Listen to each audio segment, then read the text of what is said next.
Good afternoon, everyone. How are you? Well, it seems some people are having a nap right now. It's siesta time. But some people in the audience are very interested in the next project. The next project is by Ken Banks. He's a social activist, and we have been following up since he started.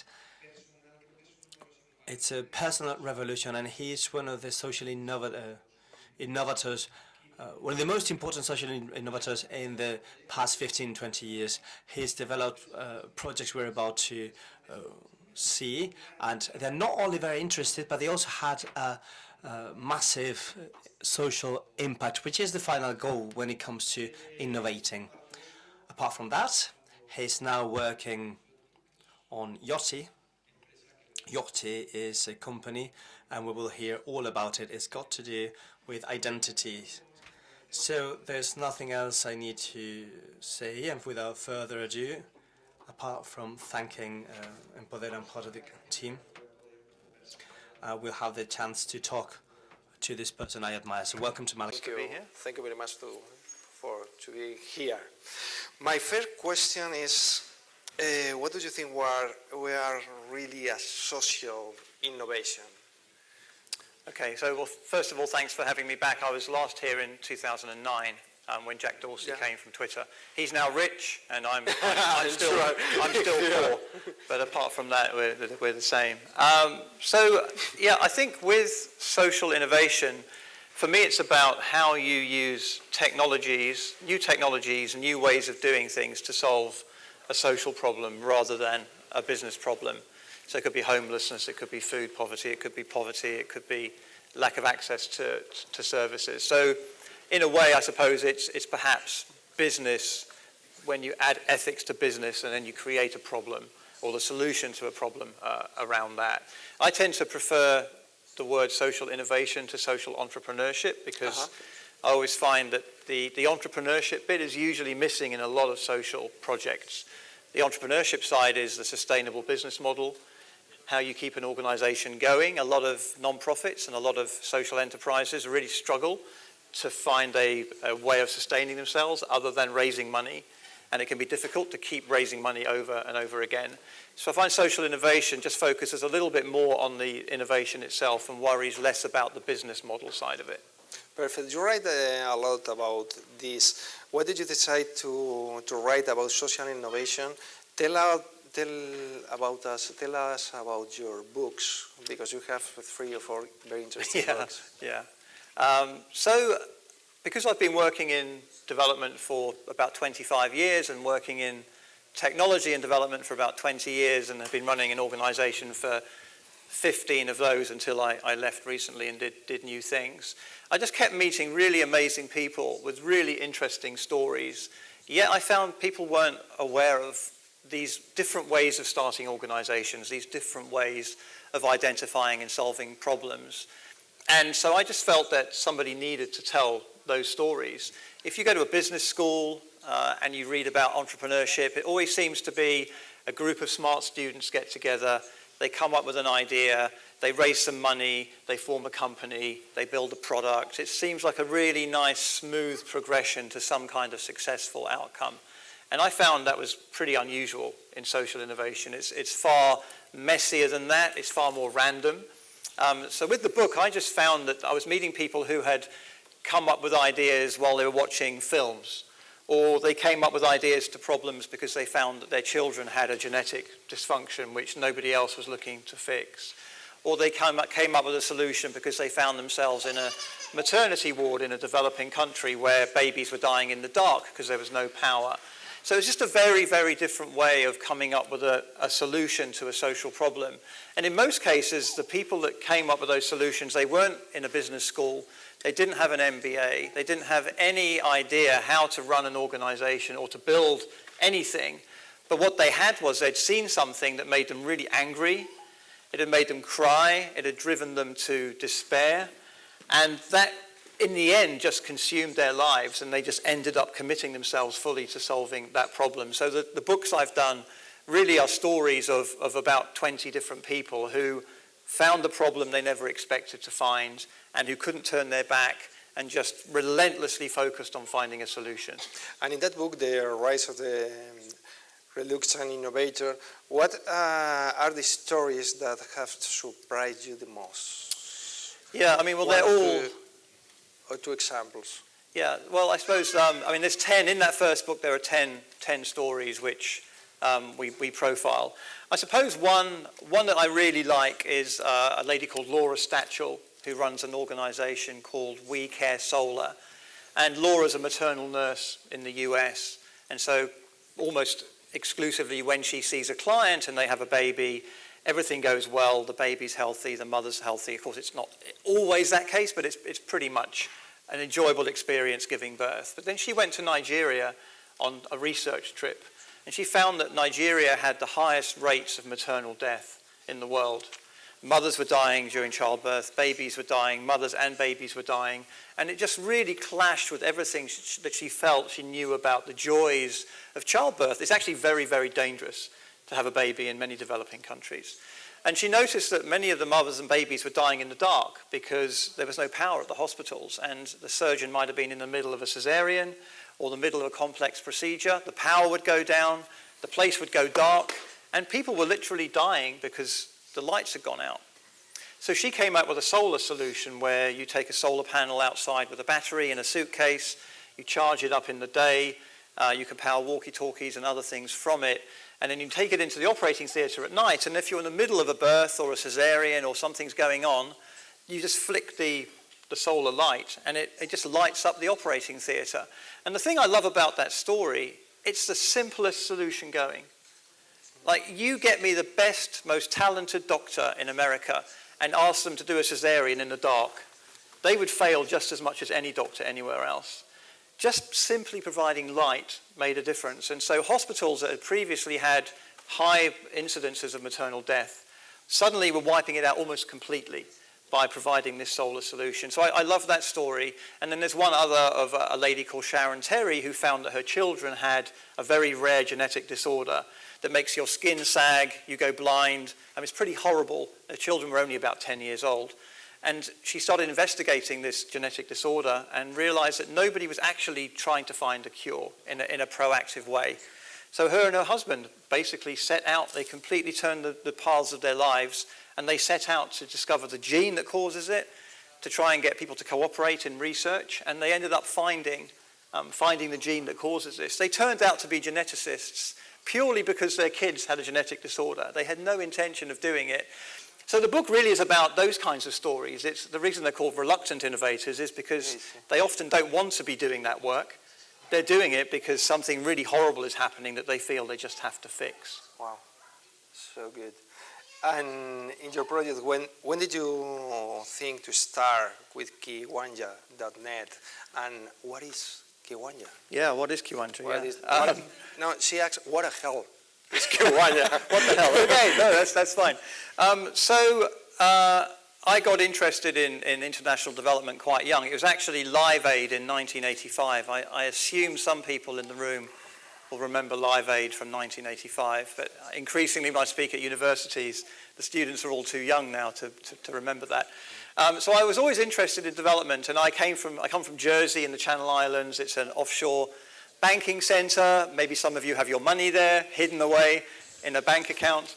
And so I had quite a nice childhood, and to see that there were parts of the world where people were dying because there was poverty and things that weren't really their fault. I was just lucky that I was born where I was born, and they were unlucky that they were born where they were born. So I just started on this path to trying to understand what life meant for these people. I did a few trips to Africa.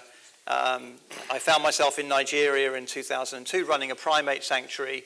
So I spent about 15 years just learning. And that's one thing, I know later we'll talk about tips and advice for people. I find that people try to shortcut the learning piece in social entrepreneurship and social innovation too much now.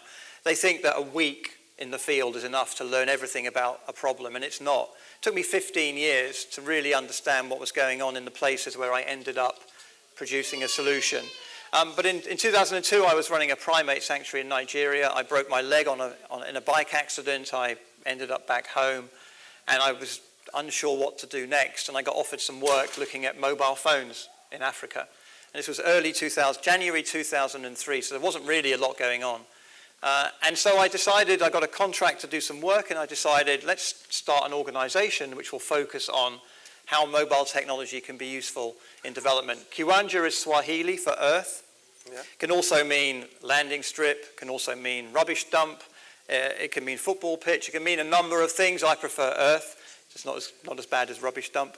So I just started the organization, it felt like a nice word, and over the years I just increasingly shared the things I was learning about what mobile phones were doing in developing countries. Okay, from Kiwanja, we can get another project that is Frontline MS. And what about your experience in creating and growing this project? Yeah, so the work I got in 2003, the first piece of work was for a conservation organization working in South Africa. And mobile phones were starting to appear amongst the communities around the park, and people were starting to wonder how they might use those phones to organize meetings with communities, or to share health information, or to share agricultural prices, or whatever it might be. But what I found at that time was almost every project was a big, massively funded World Bank type project, where the user of the platforms was the World Bank, or USAID funded projects, or large international non-profits. And what I'd learned over the previous 10 years was there's amazing work that's done at grassroots level. Small groups of women working out of a hut somewhere on some women's empowerment project, or a small rural hospital, and nobody was building platforms that allowed them to make use of the mobile phones that were appearing around them. And at the time, text messaging was pretty much the only way you could really send a message to anything. I mean, today, SMS is still the only messaging communication method that works on every phone exclusively that's made. WhatsApp and so on, there's all sorts of reasons why that's not helpful. So I wrote this messaging platform called Frontline SMS in 2005, and luckily I'd done coding before in a previous kind of work that I'd done. And the idea was it enabled anybody with 1 bar of mobile phone signal out of a small rural hospital, or out of a farmer's cooperative, or out of a hut somewhere, to send hundreds of text messages to farmers, healthcare workers, human rights activists, whatever it was they were doing, and then collect replies. So it opened up this incredible communication channel that didn't exist. Of course, there was no internet in these areas either, which was important. You know that I like so much this project, but do you know how many projects are using right now Frontline SMS? And what projects would you like to highlight from those projects that you know that are using right now your creation? So when I stepped back in 2012, I think it was, we had users in 190 countries. So it went viral, but it went viral because the users were all talking about it and all using it for amazing things. So I was very proud of that. The last survey we did, there were about 30 million people benefiting from all the different uses in all the different places, which for me was kind of a crazy figure, because I'd have been happy just helping one person when I started. So I think there's users now, there's thousands of users in 190 countries running all sorts of different projects. I think my favorite two would be the first user that we had after 2 weeks in October 2005 was in Zimbabwe. They used it to circumvent Mugabe's control of the press. So many rural communities were not getting the real news. They were getting the news that Mugabe wanted them to hear, and it was suppressed, and it was fake news, literally the original fake news back in 2005. So NGOs started using Frontline SMS and text messaging to actually get the real news to communities that previously had never got the real news, and they were able to reply and share what was happening where they lived. So I thought that was amazingly empowering. And then in 2007, which was the breakthrough use, it was used to monitor the Nigerian presidential elections. Yeah. A group there allowed citizen monitoring of the elections. It was the first time it's believed that mobile phones have been used to do that in an African country. And the BBC got that story, it became a big deal, and it was at that point that I started to get money. I didn't have any funding for the first 2 years of the project. It was a hobby like stamp collecting or doing jigsaws or whatever hobbies people usually have. Then you could be probably have sold from Line SBS to a big company like Google or something like that. What did you decide to develop under a free source license? Yeah, I mean, this is something that I look back on a little bit and think about. Yeah, I mean, I've seen companies that started at the same time, like Twilio, which some people here may be familiar with, and WhatsApp used the Twilio SMS service to send their confirmations to your phone when you register and so on. There were companies now worth lots of money that started after us. But, you know, for me, it was always about lowering the barriers to entry for people to use the technology. It wasn't really about making the money. So for me, it had to be free because it wasn't possible for many of the people that wanted to use it to pay to use it. It had to be open source so that other people could build on top of the platform. And at one point, we had 5 different organizations that had sprung up around our platform that were building medical record systems on top of the text messaging platform, microfinance things, projects for radios, projects for legal teams. So the fact that it became so big and it ended up in 190 countries, I think was in large part because we just gave it away. I wasn't interested in monetizing it at all. Maybe I could have done a little bit better at doing something with it, but that wasn't my motivation. Okay, and then why did you decide to go to Africa in 1993, something like that? Why? Yeah, well, 93 was the first time I went to Africa. So Live Aid was 85. I got very interested in development. I read a lot.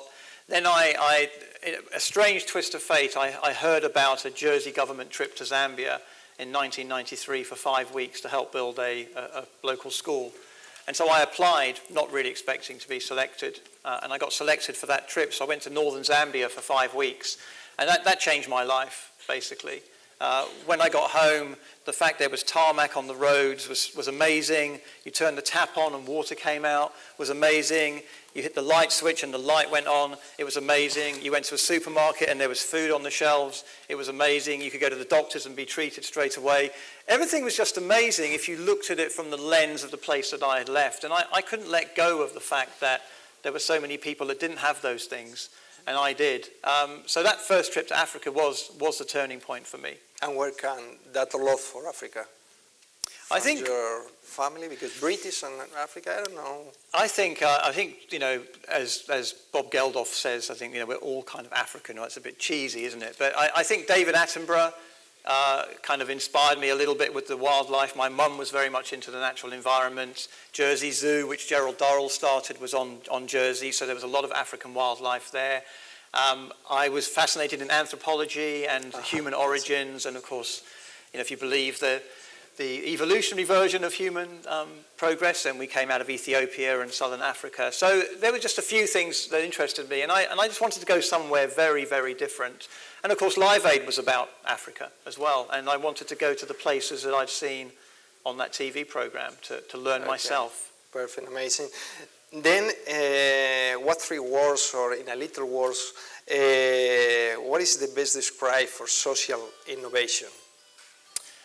Yeah, I think that you know, there's a increasingly, I think, younger people are looking for companies and products that that have social value in them, and I think that if companies can embrace that more, then there's certainly a business opportunity there. But I think purely if we just think on the social side, despite all the progress we might have made over the last 20, 30 years, the world feels more messed up today than it's ever done. If any of you saw Trump's press conference yesterday, you'll know what I mean. And we have Brexit. And so there's lots of really bad stuff going on. I think we need to stand up and just work even harder. We thought before that we are not going about talk about Brexit. We're not going to talk about Brexit, no. Okay, perfect. But talking about Brexit, no. Can the technology, do you think that can the technology in a simpler way solve big problems, or is not the way to do? I've found over the years that the best solutions to problems are the simplest ones. And I find that too many people over-engineer solutions. And they start with a technology rather than a problem. So there's, you know, at the moment, drones are really hot, AI is really hot, big data is really hot, smartphones are really hot. I mean, there's blockchain is even hotter, but there's yet to me no real proof that blockchain is any real use in global development or for social projects. And maybe people in the room will disagree with me, but there seems to be a huge amount of hype and focus on the next big thing before we've really figured out how to use the things that we have now. we're always chasing the next innovation. And I think that's really dangerous. I think we should ban innovation for 1 year and just focus on what we've got in our toolbox today. Okay, perfect. Can you bring us some examples about this? Well, I've done, luckily and maybe unluckily, been involved in judging lots of competitions and mentoring and being involved in lots of projects. And I just see there's a pressure to be seen as smart and clever and to come up with a really clever project, which often is not based on any reality. So I see so many people saying, I've built a smartphone app that's going to cure malaria across Africa. And, without any real appreciation of smartphone coverage is really not that significant in most places, and internet access is even less significant. They see it through the lens of where they live rather than the lens of the places that they've been, which is why SMS was so brilliant. We had a hard time selling text messaging to donors after about 5 years because they thought, oh, that's old, why aren't you using WhatsApp and iMessage and all these other things? Well, we're not using them because the people we're trying to help don't use them, right? Yeah. So don't fund a stupid project that's based on a technology that the people you're trying to help are not using. Yeah, for sure.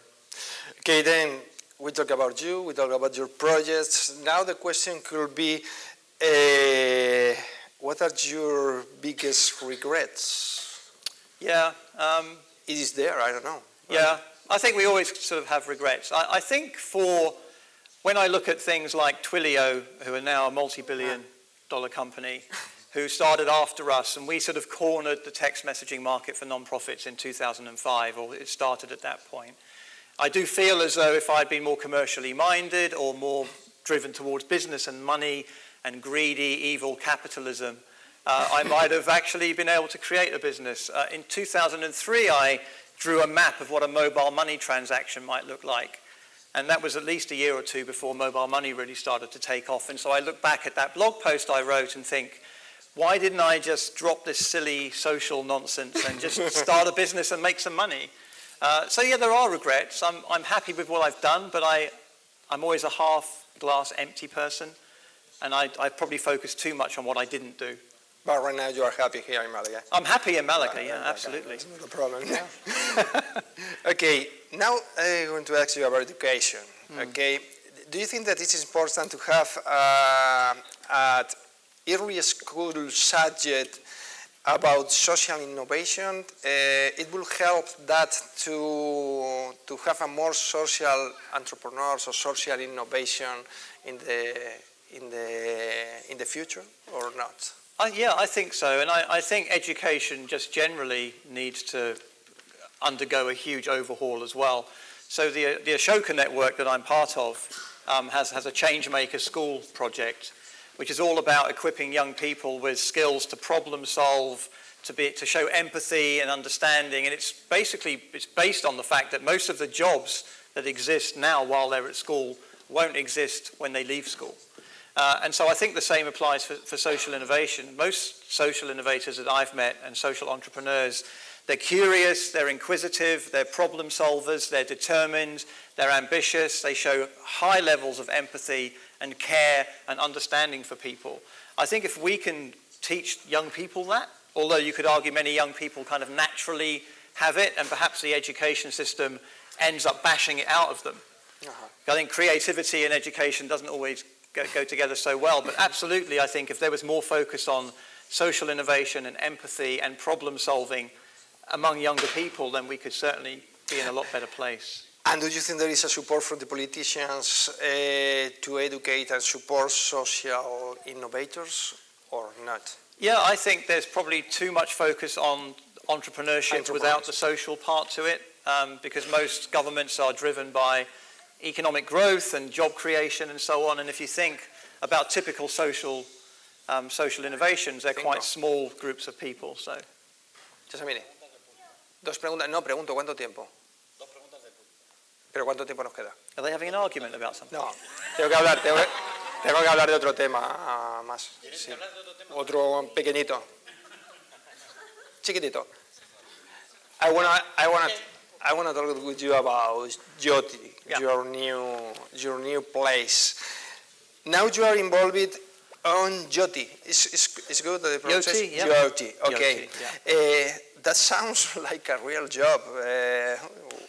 What are you doing over there? You are the head of a social impact. What is that? So it's a real job. I get paid a real salary. Somebody else worries about the money. I'll keep the answer short because I know we're running out of time. I became a father quite late in life because I spent too much time running around crazy countries. So I had my first child at 45. So right now I have 5-year-old twins and a 7-year-old.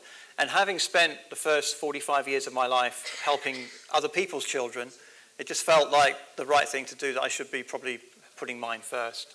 So I closed Kiwanja down after 15 years. Found this great opportunity with a company called Yoti that work on digital identities.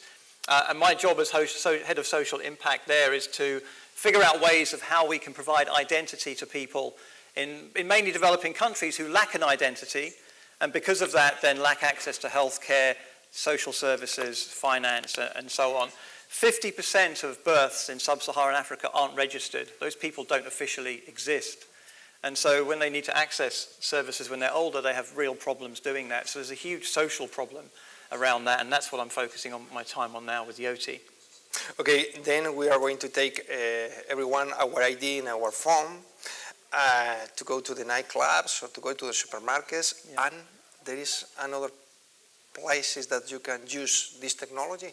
Yeah, so Yoti stands for your own trusted identity, and the company started 4 years ago, but the premise is that you own your identity. So when you download the app and you do the selfie and you photograph your passport and other documents that creates your identity, it sits on your phone and only you have access to that.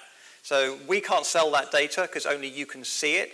And then you choose when you share that. So if you go onto an online shopping site and you put a bottle of whiskey into your basket and the site says you need to be over 21 to have that whiskey, if they support Yoti, you can use the Yoti app to tell the website I am over 21, or to confirm your address, or to confirm your picture, or whatever it might be.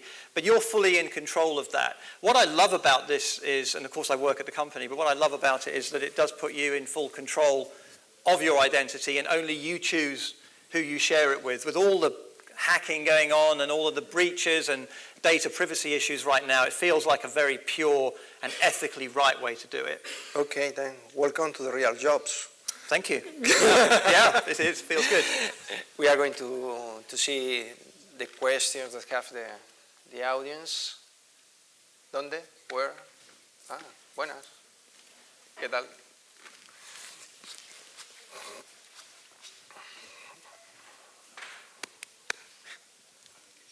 Yes, good.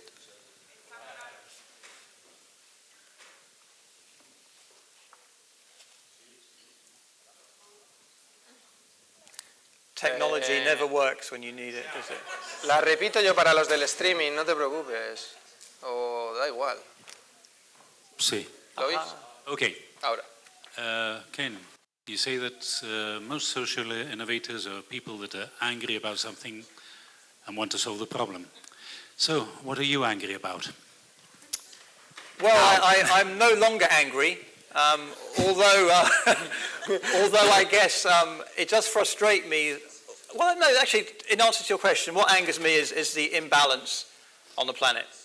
The fact that the place that you are born determines what chances you have and whether you're going to live to 30 or 80. And it's as simple as that. And the inequality drives me crazy when I think about young children, my young children, and the chances and opportunities that they're going to have because they're born in the UK. And then think of a father in another country in the world, perhaps rural India, who has 3 children like mine, who are going to struggle almost all their lives to just even survive. Just feels very wrong. So that still, it probably upsets me more than angers me, but it just feels like we need to somehow fix that. But thank you for the question. Hello. I agree with you with the message is very important in Africa now, in the past. But my question is, do you see mobile in Africa make a revolution in financial service? See it as a... Make a revolution in financial service. Oh, absolutely, yeah. I mean, if you think about all the things now that people can access through their mobile phones, so bricks and mortar financial institutions don't exist in the places where many people live. So having now the ability to transfer money through a mobile phone, the ability to access healthcare through a mobile phone, education, get reminders to take medication, and so on is huge. The only problem there then is though that if you don't have access to mobile technology, you lack access to not just the one thing, you lack access to a whole range of services. And that birth registration thing that I mentioned a minute ago is a massive problem because increasing numbers of African countries now, you need ID to get a SIM card. And many people don't have ID. So you could, not only can you not get healthcare or you not get education, but you can't get a SIM card, which gives you access to all those other things. So absolutely, mobile technology has revolutionized financial services. I think we're only at the beginning of that. And we're catching up in the West. You can do things in Nairobi with a phone that you can't do in Malaga or London. Perfect. ¿Alguna pregunta más? No. Me has dicho dos, ya han sido dos, es correcto, no miente. That's right. Those are the two questions from the audience we could have, and that's. The speaker. That's right. Come on, power to the people. Come on.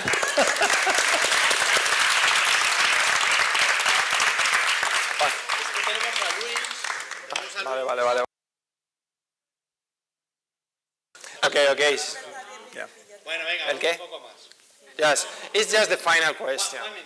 1 minute is enough. Okay. Just, it's not a difficult question, no? Oh, okay. You know, making a sense to you these words, okay?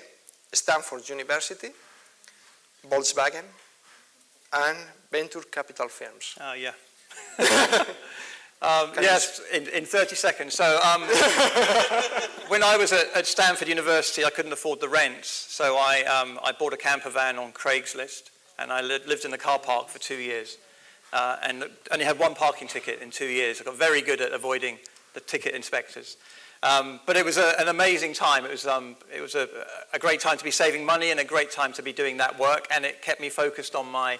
and a last part to that, when I started getting funding, the MacArthur Foundation used to introduce me as the man in the van when they would email other supporters. So it kept me real. I enjoyed it. And if you can't live in a camper van in California, you can't live in a camper van anywhere, really. Okay. Yeah. This is not a problem. That's true.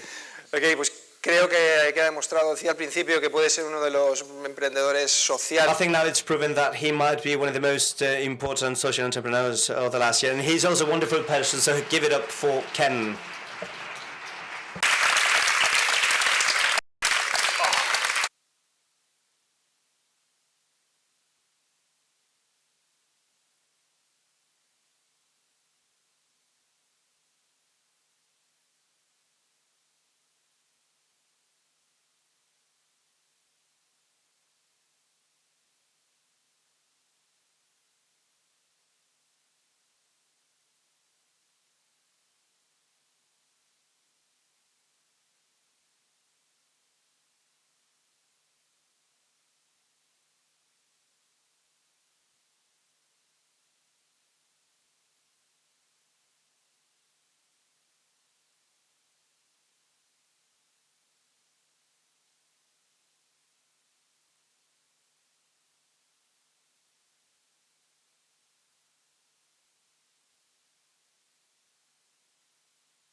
Hola a todos por tercera vez.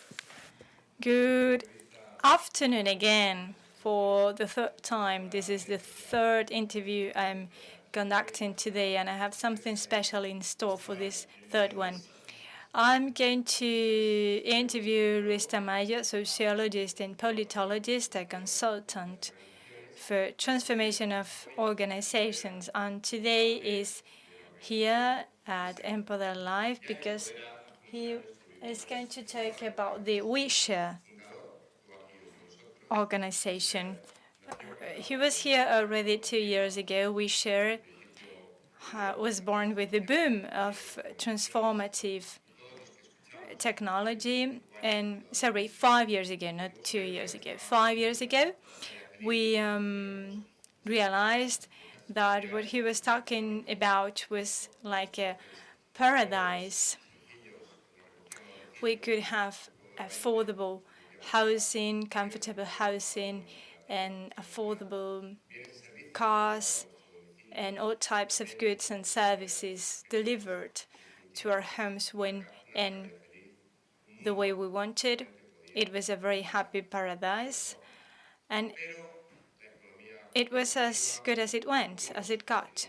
But collaborative economy has somehow disappointed some of us, because we've seen that after the happy facade, the beautiful facade, the beautiful surface, we see that it has created work exploitation, inequalities.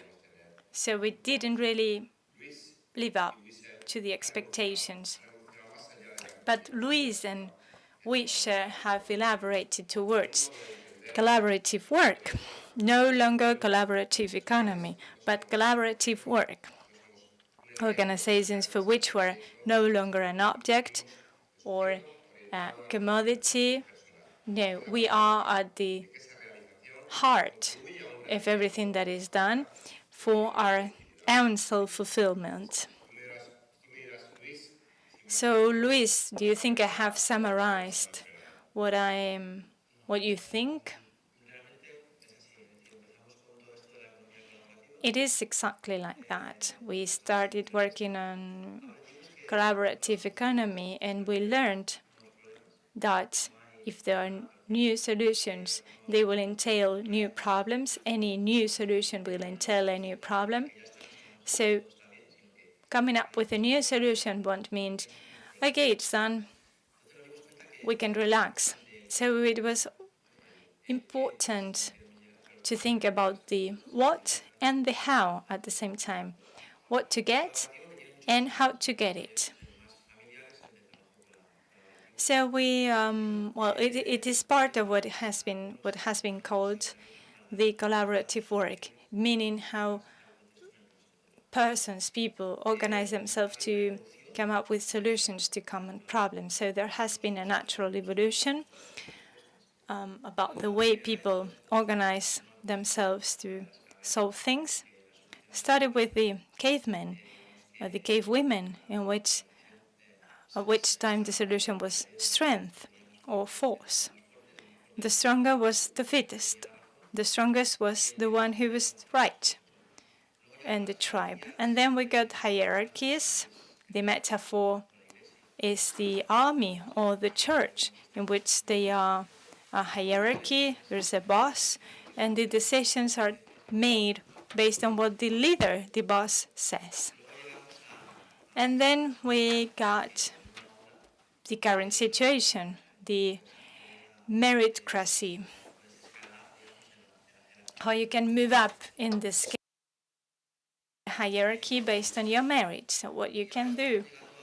So now this is a completely different paradigm. Instead of paradigms, now we have softer hierarchies. They can disappear from a formal point of view, but there will always be some hierarchies. But anyway, we're trying to change it, and we're starting to work differently. And now the key word is complexity. Any historian, any sociologist you ask to will say that we're living in a complex world, meaning it's chaotic, unforeseeable, and fast changing, and constantly changing, in constant change. So the work models we're living in were born in the 19th century with the Taylorism, or the Fordism, the Ford and Taylor theories. So these working models were very efficient at that time because it was a slow-moving, a slow-paced world where everything was stable. But Luis, can you please explain what the Taylor and Ford theories are about? Yes, I will use a metaphor. Imagine a team that is rowing in a boat on a lake that is stable with no waves. So you're rowing all simultaneously with instructions of a leader. So it's a linear movement. But now the context is completely different. There are currents, undercurrents, and undertow, waves. So the old model doesn't work anymore. Now we have to row fast, and we have to change direction quickly. So the lean startup model, that's how we call it, we have to fail quickly in order to learn the new way to do it also quickly. In the Mediterranean countries, we hate failure. In the Anglo-Saxon cultures, it's the opposite. An effort is a two-sided coin. There is success and there is failure. If you want to get success, if you want to be successful, you need to fail first, because when you fail, you learn and then you do things better. So you want to you want to fail fast in order to learn also fast. So we have to be agile.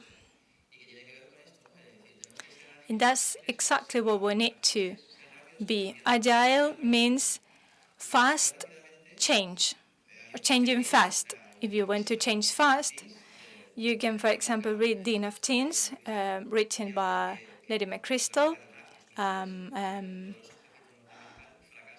someone in the U.S. Army, that talks about the Iraq War, and they are fighting. They explain that they are fighting against a group of insurgents that have very old methods and old weapons, and they can nevertheless not make them surrender. They cannot beat them.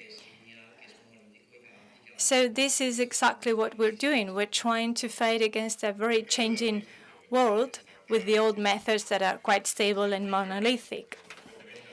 So yes, this lean startup, this lean method apply frequently in the startup world. And many of you have a startup here, and many others are employees. So can you tell us if there is an alternative to the label models we use? Because many people here are bosses, are their own bosses, or have bosses. So they know that either they follow the boss's instructions, or they can be fired, or they can act as bosses to their own employees. I've been working differently for 6 years, and sometimes people ask me, what's your salary? Who's your boss? And I say, I have no salary and no bosses. So what do you live off? When I say I have no salary, it means that my salary is based on projects. Cross-sectional teams is not a hippie concept. It's how multinational, transnational companies work. If you want to survive as a company, any company that wants to survive works based on projects. So today you work for one project, and tomorrow you might work for another project. Forget about departments or domains. No, you work for projects or challenges, and next year or next month you work for a different project, and you adapt to the new roles that are expected from you in that new project. And there are no salaries, there are profits, and your earnings are based on the profits of that project. So that's what we called distributed earnings. I can be the leader of a project. I can be a project leader, not the boss. And in another project, I can be just a collaborator. That's why my role changes. That's why I say I have no bosses and no salaries. So maybe we can launch a test. We can throw a test to the public. Who is younger than 35 in the audience? 1,000 people.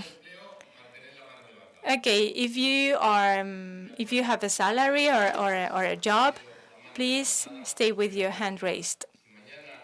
So if I ask you, if I offer to you tomorrow to join the greatest bank with a great salary, who would choose it?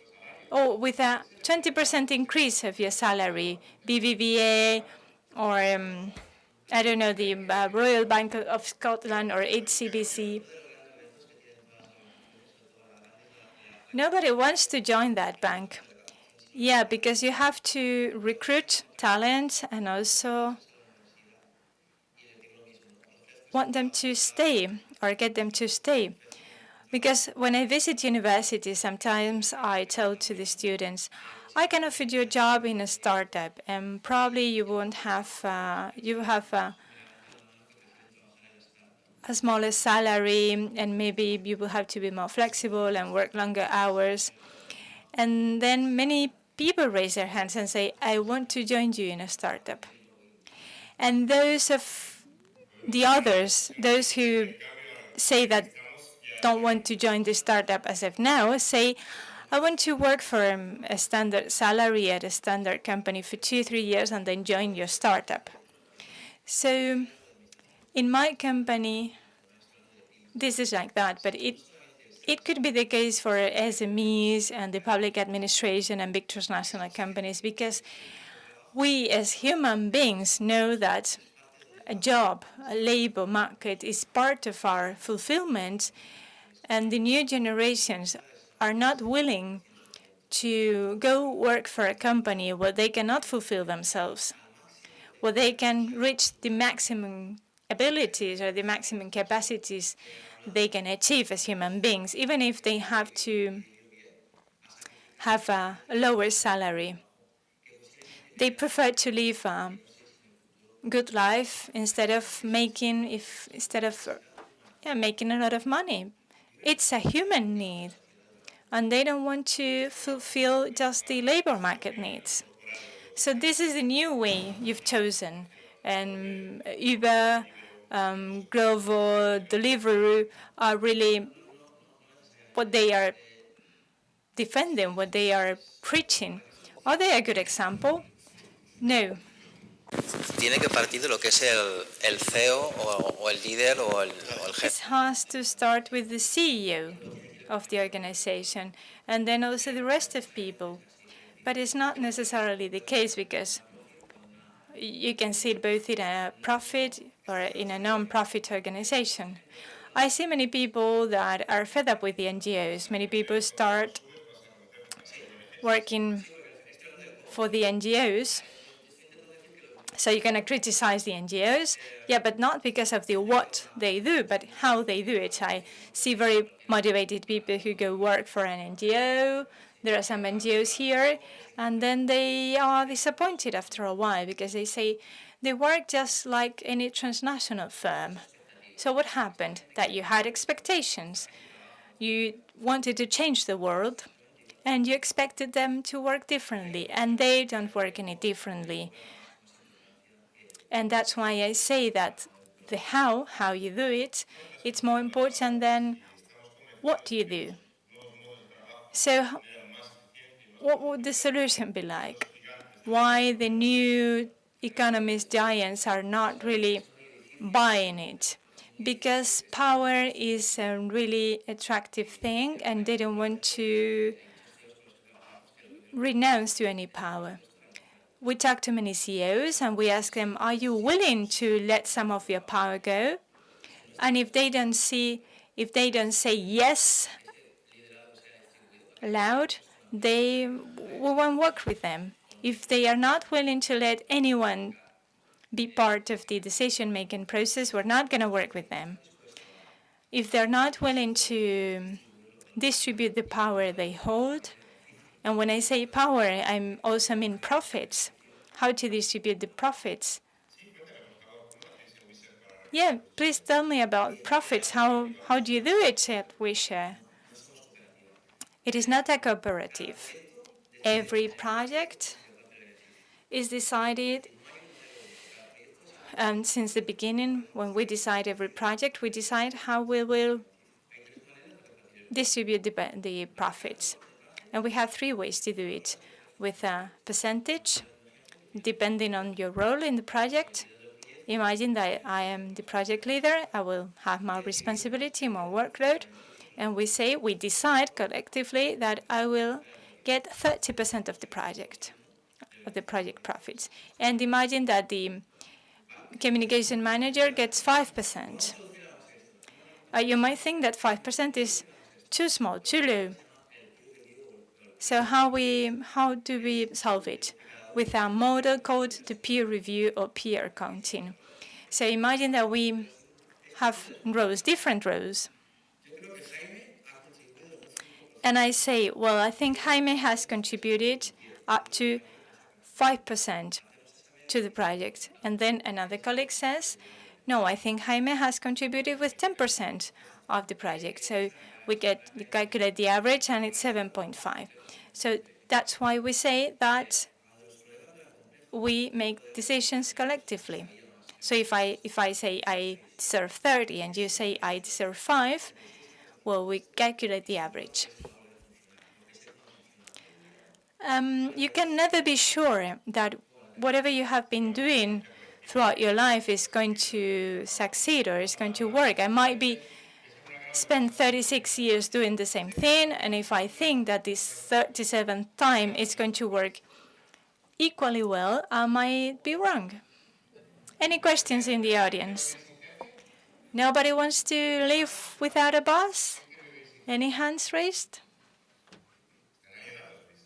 They're alienated, Luis. Normally I get questions such as, oh, there's a question.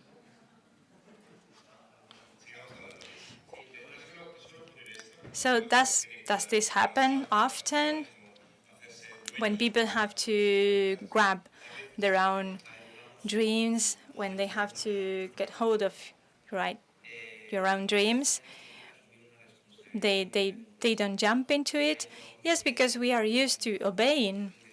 There is another ingredient called the purpose or the alignment, or how much you align with the project. If you don't feel that alignment, if you don't work on your purpose, you won't feel at ease with your autonomy, with your independence.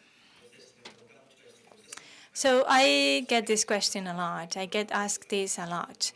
People say to me, you're kidding, you cannot work like that. It's not, you can't possibly do that. You cannot possibly base your salary on your projects. I am not here to say that this is the best work or the best working method. My message here is simply, it is possible to work differently. Can you please talk about other successful examples apart from WeShare?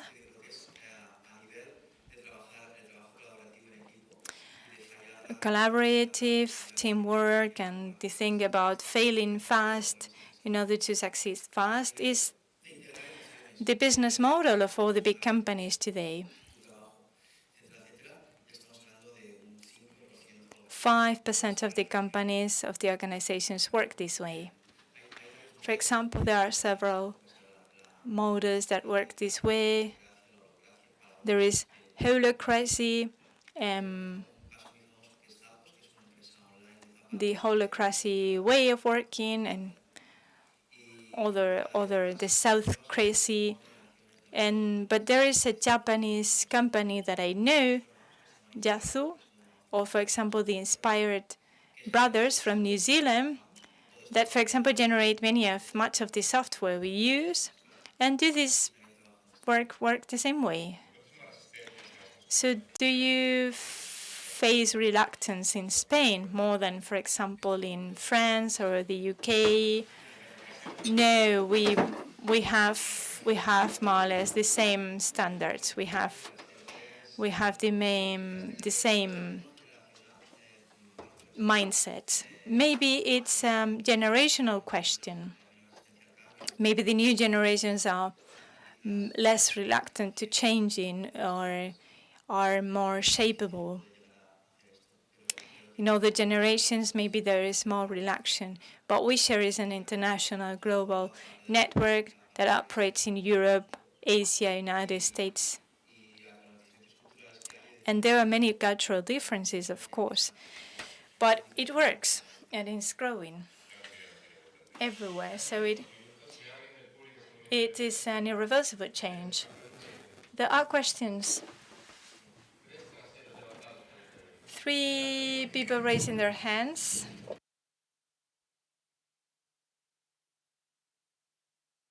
Good afternoon.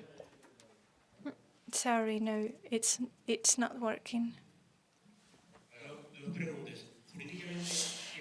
I have 2 questions. What is the legal status of your company? And secondly, are you a freelancer or an employee? It's not a company, it's a non-profit organization, but there are 2 levels. Legally, of course, you need to be incorporated as a company. You need to have a legal status, because of course we need to invoice and we need to bill our services. So we are a non-profit association, and we bill the companies through the association, and then we bill our services to the association. So the association bills to the clients, and then we bill to the association.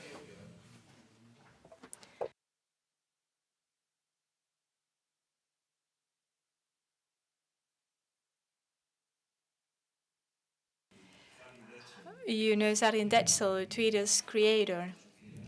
He conceived his company as a philosophy, and then sorry, the speaker corrects himself. He's talking about 20, not Twitter. He sold the company called 20 to Telefónica, and then 20 was a success, but he shared your philosophy. 20 was a similar company. It was based on the same philosophy as you are. And so do you agree? Yes, I think the philosophy was similar, because as I said, there is not just a single model or a perfect model.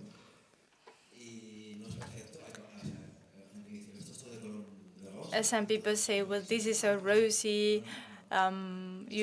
You look like brothers or brother or sister companies. No, of course we aren't. But conflicts arise, but we do have mechanisms to solve them and tools to also solve expectation-based conflicts, emotion, etc. Oh, Sebas Muriel, Tweet 20's creator, is certainly watching us and streaming, so he will probably answer to your question. So you were talking about NGOs, and it is true you've described a reality,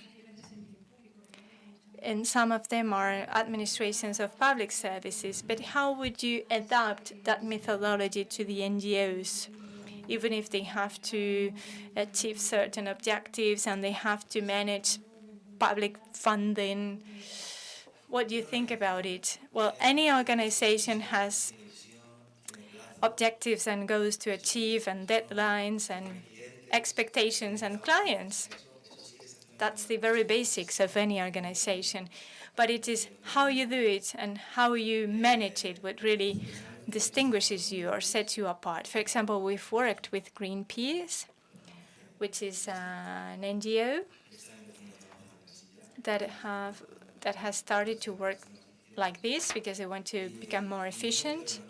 So there is no conflict in there. You will have to keep on achieving your goals and getting up early and go to work, but when you go back home, you have a different feeling, a different satisfaction, and especially you can be yourself in this new paradigm of companies where you can make the most of your work, where you feel you belong, where you feel you can follow your own standards. That's what we call the distributed power. And especially you have the ability to change roles. And today you can be a boss, and the following day you can be a butler. But you have to be sure what you are aiming at. Last question. Oh, many questions now. Thank you, and congratulations.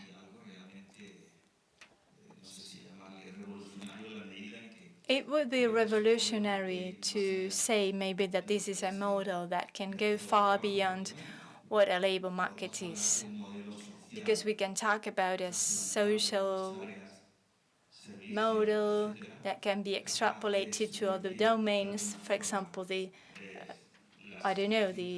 provision of services that can get away with the social constraints in order to create a more participative and a happier society. That was inspiring. And I like to think of myself as someone who aspires. When we talk about inequalities and social inequality, be it in the mobility, the cooperation, technology domains, we think of it as only natural. But then when we start to work, everything changes. We talked about inequality this morning, but what about the inequality in how you work with your colleagues, or the social inequalities within your organization? Because normally we talk about purposes outside of your organization, but maybe within your organization, you haven't reflected upon how to change the way you work in there. So if we get rid of the labels and the preconceived ideas and the ideas you have received, how would we do it? Anyone else? Thank you. I am a professional, but also a mom. I am concerned about the way of future, the new generations will work. So do you have any insights about the Sustainable Development Goals, education mainly? What do you think about the future inhabitants of this planet? Because I find your philosophy enticing and fascinating. We even launched a project a few years ago, and it was cancelled because of lack of motivation and funding. It was a project in which we went to universities, not to schools, although we were contemplating doing it. But anyway, we went to universities and talked to them about this philosophy. And the consequences were great. We told them, beyond being an entrepreneur or a freelancer or an employee, you can really think about work or the labor market differently. And you really can inspire change. I am not a rich man, but I can say I am living differently. But I think the most interesting part of what I'm saying is that the take-home message is there is another possibility, and you can live otherwise. It can work. It doesn't necessarily mean you have to quit and do it my way.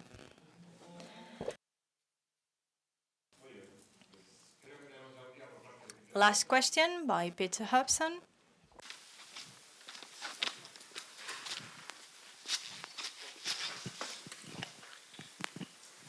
Bueno, es para llevar un poco la contraria, porque si no... I want to throw in an opposite opinion. This is a passionating issue, but I have several objections, because there are projects, but also you have like overall costs. For example, you have to pay the utility bills every month. And sometimes I think your model, or you're talking about finite projects, doesn't really match or fit into the overall costs. Yes, of course, we have common costs. And, for example, the rent,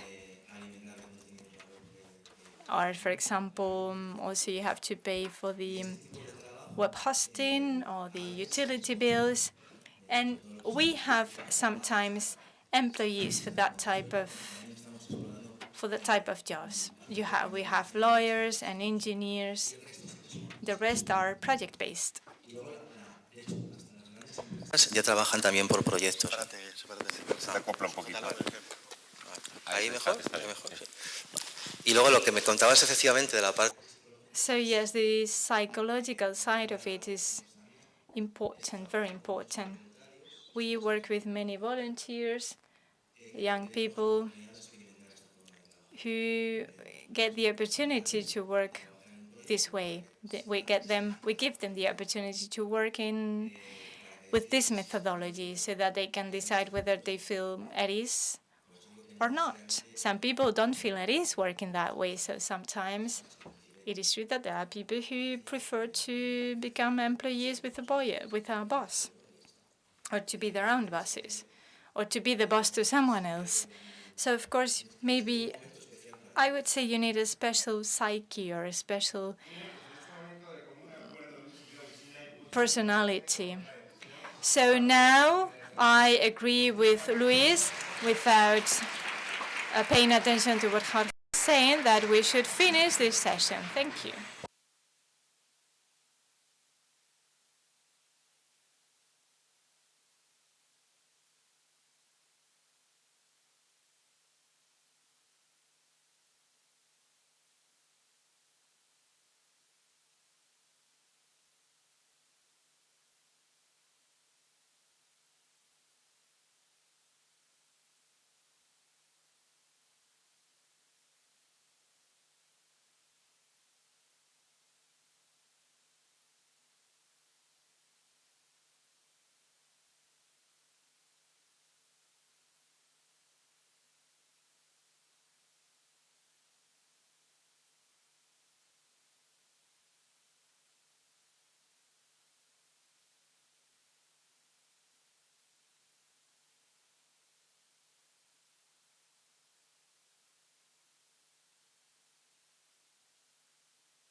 Bueno, buenas tardes.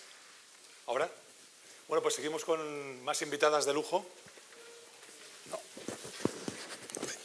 Bueno, seguimos con invitadas de lujo para que también nos sigan inspirando. Las dos son guiris, como podéis ver también por los nombres, ¿no? Tenemos a Gael Rego y Manon van Leuven. Una de ellas habla español bastante bien, con su acento holandés, como es normal. Tiene una historia bastante curiosa, lo que es cierto. Y Gael también ha investigado mucho por su vida y también ha hecho bastantes viajes. Es bastante exploradora. Bueno, pues empecemos. Dos temas interesantes los de ambas. El de Gael más enfocado por el tema de la infancia. Ella es Head of Communications de Missing Children Europe. So, can you explain us what's your role in this company and what is the impact of your organization? It's a non-profit organization, of course. Yes, it Okay. is. Thanks. So I'm Gail, and I'm the Head of Communication and Membership at Missing Children Europe. We're a European NGO. We have members across Europe, and those are the NGOs who work directly with missing children and their families. And we kind of support them with coordination work, a lot of cross-border cooperation, advocacy work. So we're based in Brussels, so a lot of, talking to the European Parliament, the Commission, a lot of awareness raising, because a lot of people have no idea really what you mean when you talk about missing children. And I mean, of course, I do comms, so I could talk about my organization for 2 hours. I won't bore you too much. But maybe I will just say this. If you're wondering, how big is the problem of missing children really in Europe? Then I'll tell you, well, based on statistics that we have, a child is reported missing every 2 minutes in Europe. And that's in Europe alone. Also, when you're thinking, who are these groups of missing children? We work with all different groups. There are 5 of them. The good news is the children who are abducted, by a third party, by a stranger abductions, those happen very rarely in Europe. So less than 1% of children are really abducted that way.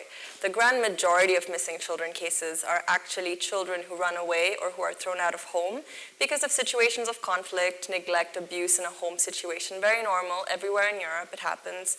The second largest group would be children abducted by a parent after a family conflict or a divorce. Again, very normal in Europe as well. And then the third largest group would be children in migration who go missing. So this would be children coming from Syria, Afghanistan, Eritrea, for example.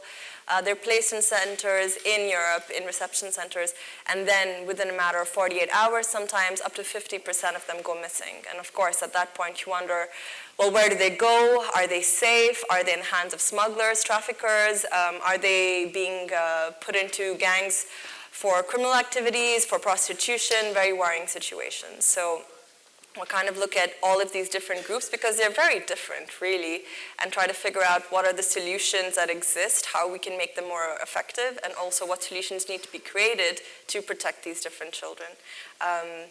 Yeah, I'll stop there. And for example, the situation in different countries are much different. So in Spain, in France, in other countries in Europe. So which are the countries that have a biggest problem with this, related to this? It's funny, this question actually comes up quite a lot, and we spoke about it earlier today. There isn't an obvious answer about which country has more abductions or more runaways, because for the first point is there just isn't enough data available. Different countries record data differently, and one of the problems that a lot of NGOs have is that we just don't have consistent data. So I can't make, or it's very hard to say this country has this problem more or not. But the other reason is also because just because a country receives a lot of cases of missing children, for example, in the UK, by comparison, you'll see that there are a lot of missing children reported. But that may not be because there are more children. It just may be because people call the missing children hotline more because they know that the hotline exists. So it can be a very positive sign that there are more reports, because it could just mean that the organization is very well regarded in the organization, that they have enough activities to raise awareness of it, and that people are actually using the support available. Let me jump to Manon, because also she doesn't involve 100% of projects with children, but there are some related, no? Yeah, the project where I'm here for today, we're trying to find a solution for all the plastic waste.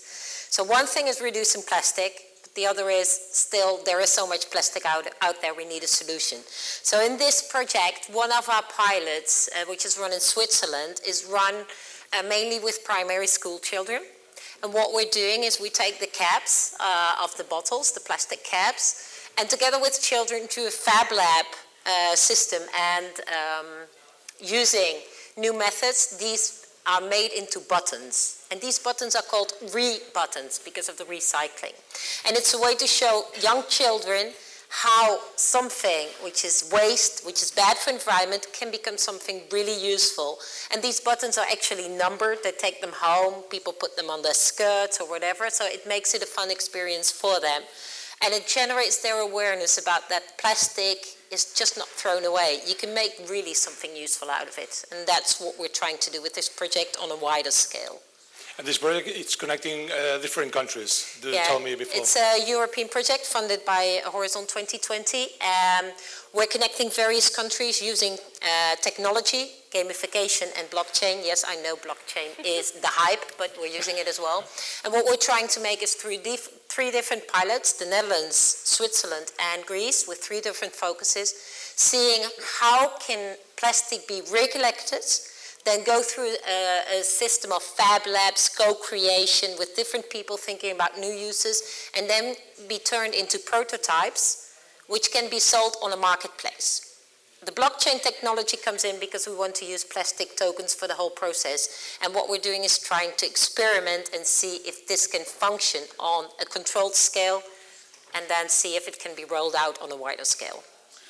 I was thinking that you have a colleague in Netherlands, a young guy that is just collecting all the plastic in the oceans. You can talk with him. Well, that's a Greek NGO. It's a Greek NGO we're working with. It's the Greek NGO who does every year the big cleanup of the beaches, etc. And they're very famous in Greece. So they clean up a lot. They take up a lot of the plastics. And one of the cases we collected is this Dutch guy who has this new system of recollecting.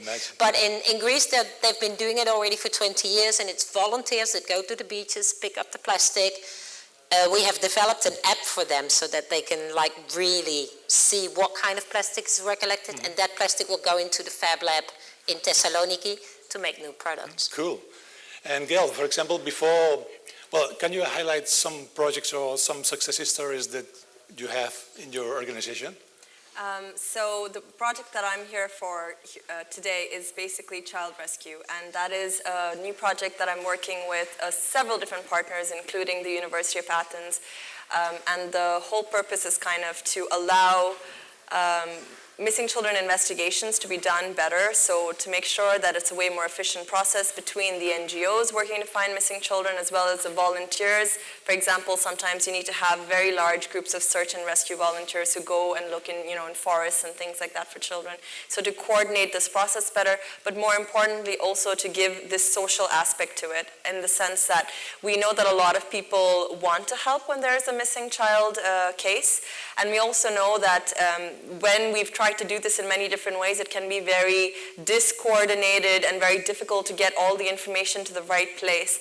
And so what this app will do basically is allow the public to act as social censor, so that, of course, it's impossible for one NGO or even the law enforcement to be in all these places at once. So people would be able to provide information, clues on where the child could have been or has been spotted.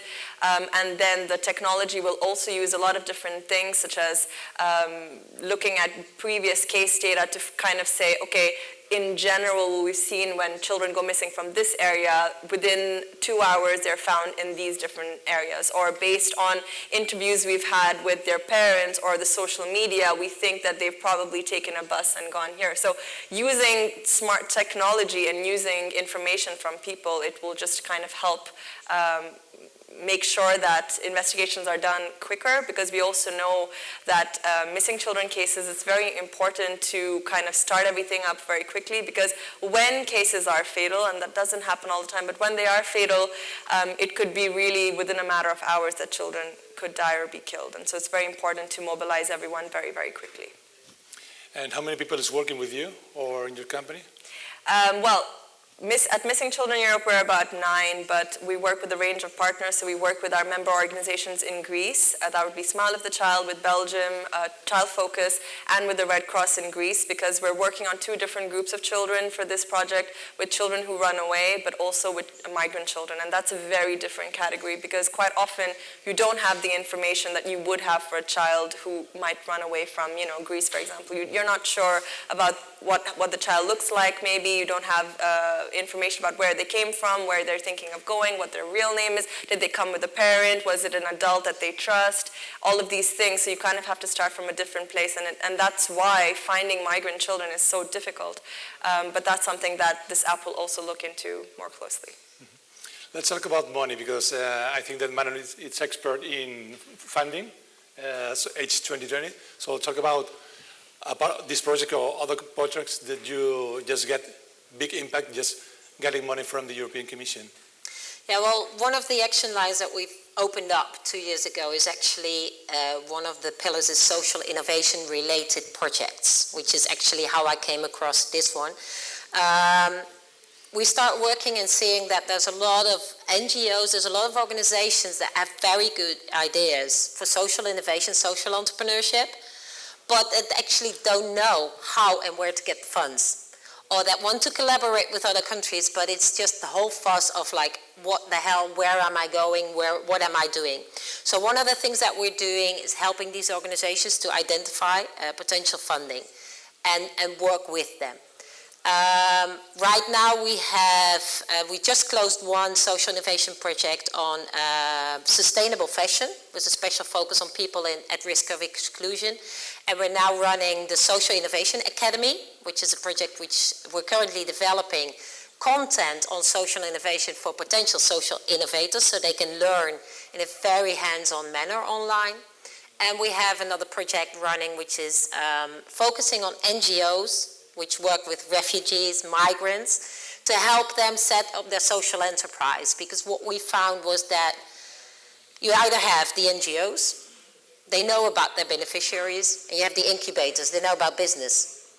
But in between this bridge, many of the people that work in these NGOs with refugees, migrants, don't know how to really connect with these incubators and guide their own NGO or their beneficiaries towards a social enterprise. So they just like drop them off at the incubators and forget about them not because they don't want to, just they don't know about social entrepreneurship. So the training program we've developed, we're finalizing the project right now, is guiding them through each stage of social entrepreneurship so that they understand the process and can still continue, help their beneficiaries and guide them through this incubation process, but not taking over from the incubator. And tell us more about the different funding that there are out in H2020. So there are for SMA and there are other lines of funding? Well, actually in Europe, I mean, I always say everything can be funded.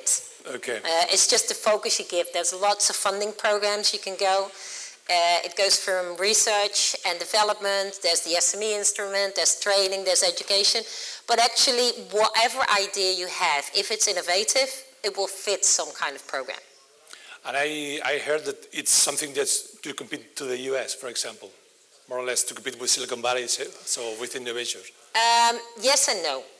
If you look at the priorities that the Commission sets up in ICT, if you look at the majority of the developments, the social impact is becoming much more important. In fact, the impact a project might have, not only on the industry, but also the social impact, I'm evaluating regularly for the Commission. And as evaluators, there's been a tendency, I've been doing this since 2000, and I've seen a tendency in the evaluations for projects that even though the official criteria do talk about impact in general, evaluators tend to focus a lot also on the social impact these projects get, because it's public funding in the end. So this is good news for us. Yes, definitely. Gail, so tell me, previously to Missing Children, which had your previous experience? What brings you to this company? I actually like something that one of the previous speakers were talking about, not taking shortcuts and kind of figuring out your path in social innovation. And I thought, wow, I'm definitely going to put that on my LinkedIn because that really kind of sells my very varied experience in a very nice way. I've done a variety of things. One, because I just really wanted to explore different cultures. I wanted to kind of figure out what home was because, well, I was born in Dubai, that was never really home. But the other part of it was also just figuring out what my passion was. And I mean, when I joined Missing Children Europe about 5 years ago, it really was my dream job, and I landed it after doing all kinds of things. I worked with children with mental and physical disabilities. I taught English in Colombia. I organized conferences in Kenya and Malaysia. So I did a variety of things, and that's still what I like about comms. It's that you can do so many different things, and you can always put a positive spin on it, you know, and you can do it for a social cause. So your motto at the end is children? We can say, or other things? I think it's more human rights and probably more specifically gender equality. But I think child rights or human rights in general is a great area to start with and learn, and then kind of you can go into anything else. And what about you? Previously, be an expert in European founding? Well, actually, I always liked the European world, like this idea of just not being a citizen only of your little town and your little city. So I studied business economics, and when I finished, I decided I was too young to work. I was 25. I still had like 40 years of working for a boss in a company, so I decided to go and do my PhD in Spain. Fell in love with the country, fell in love with the people, and just stayed on. And actually, by chance, got to know a foundation in Valladolid who was searching for a foreigner for a scholarship to work on European projects. So I was like, let's give it a try. And I find it so fulfilling because none of the projects are the same, but they all have this kind of thing that you want to make a difference, either in an industry, either for a group of people who have some difficulties. And I just continue to work in that. moved to Extremadura afterwards and set up my own company because it's so much fun to do something different every day and working with so many different people. So every day is learning something new, and that is what makes me tick. No, if a day is the same routine, that's not for me. I want to learn something new every day. So you don't have a boss? No. You work only for projects? Yes, we work on the basis of projects, and we're 2 people in the organization plus external collaborators, which we engage on project basis, and we pay them on project basis. So you follow his philosophy? Yes. You work in a network? Yes, we work in a network and from home, so there's nothing better than living like that. It's perfect. And you? Well, I mean, I'm very interested in the model, and actually I have to say that now I've been seeing also in the NGO sectors in Brussels a lot of talk about this, so I have gone to a workshop, and I'm fascinated by the idea, but that's the good thing about being here. You're like, oh, that's interesting, I want to do that, oh, maybe I should study that, that sounds really great, you know.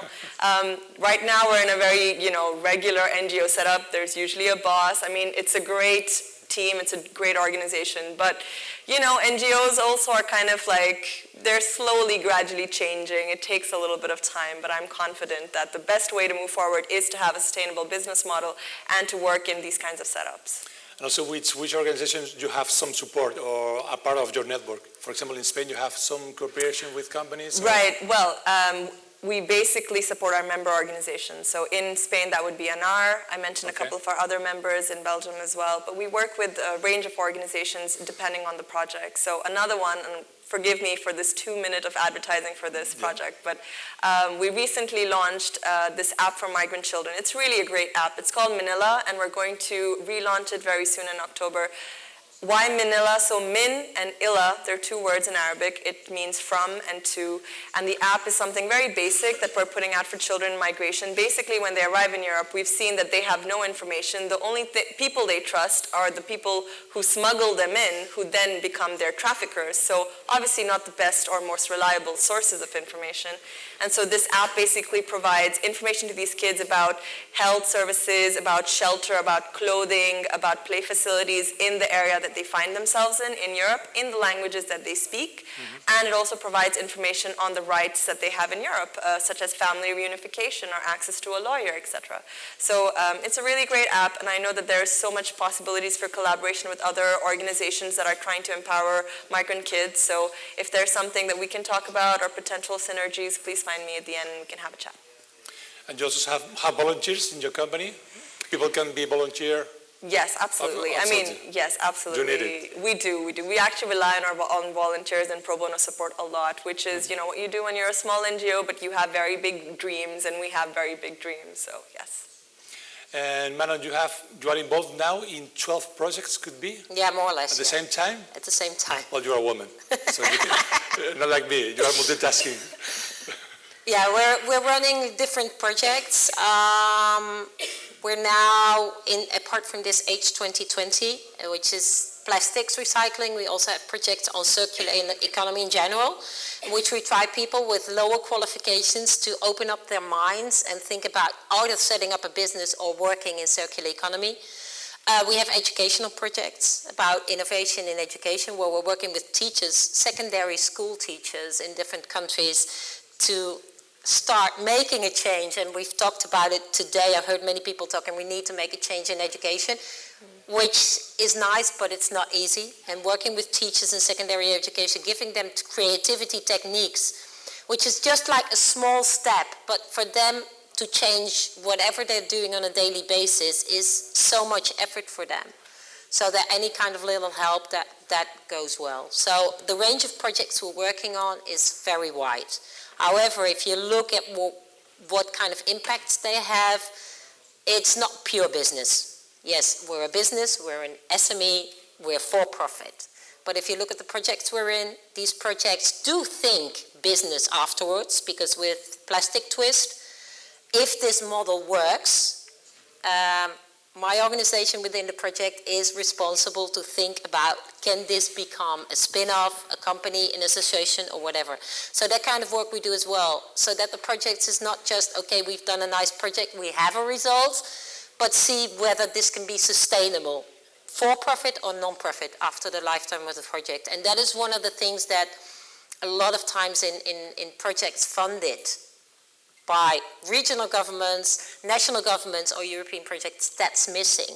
And a lot of good knowledge just gets lost on the way, which is a pity. Because like seeing today so many ideas, I mean, most of the speakers, I'm like, there's a project in it, there's a project in it, this is possible. So a lot of these ideas and things, I think there is a lot of potential, but a lot gets just lost. Project finishes, funding finishes, I don't know where to get more. This is sad. That's sad, yeah. A lot of knowledge lost.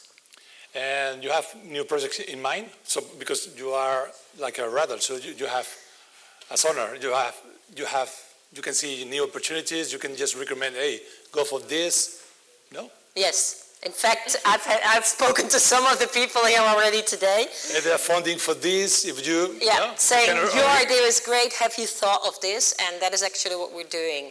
Have you thought of going that or adapting the idea? So what we do is we try to have people with good ideas adapt that idea so that it can fit into a specific call for proposals and help them prepare it. Because there's a lot of people they don't know about a lot of the opportunities you get. You're talking about a project. I've seen the project on the Cordis webpage where you can see the approved project. I have come across it. So there's loads of opportunities there which can help you if you're doing some kind of social innovation to get part of what you're doing funded. It's probably impossible that whatever you want to do, the big picture, you get it all funded, but there's little pieces, slices, you can like slice up the cake and get something funded. The good thing is with the project is you collaborate with others, and that's a little bit like today. It opens up your mind. You see other people, you work with people from other areas, like in Plastic Twist, we have the tech partners, which are very much technology-oriented, and we have the NGOs. They're much social impact-oriented. And bridging that together and seeing that interaction with different ideas and different visions, I think that's one of the most enriching things about collaborating with others. Also, well, in the past, we applied for It's 2020 for a company for health, for diabetes, and we get the phase 1 very quick, but the second one was too hard. So what about the timings just to get some funding?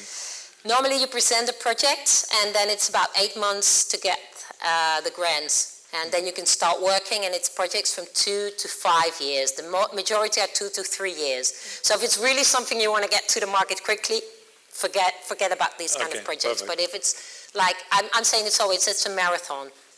It's not a sprint. You're doing a marathon. You're looking at the big picture on the long term. That's where you want to go, and then you find a way of using all these kind of funds which are out there to get there. But one of the things we also do is just say, like, listen, forget about competition, forget about the funding there, just get your equity, go crowdfunding, because if you go through these kind of tools, public funding, it takes too long and you're going to be too late with what you're doing. Okay.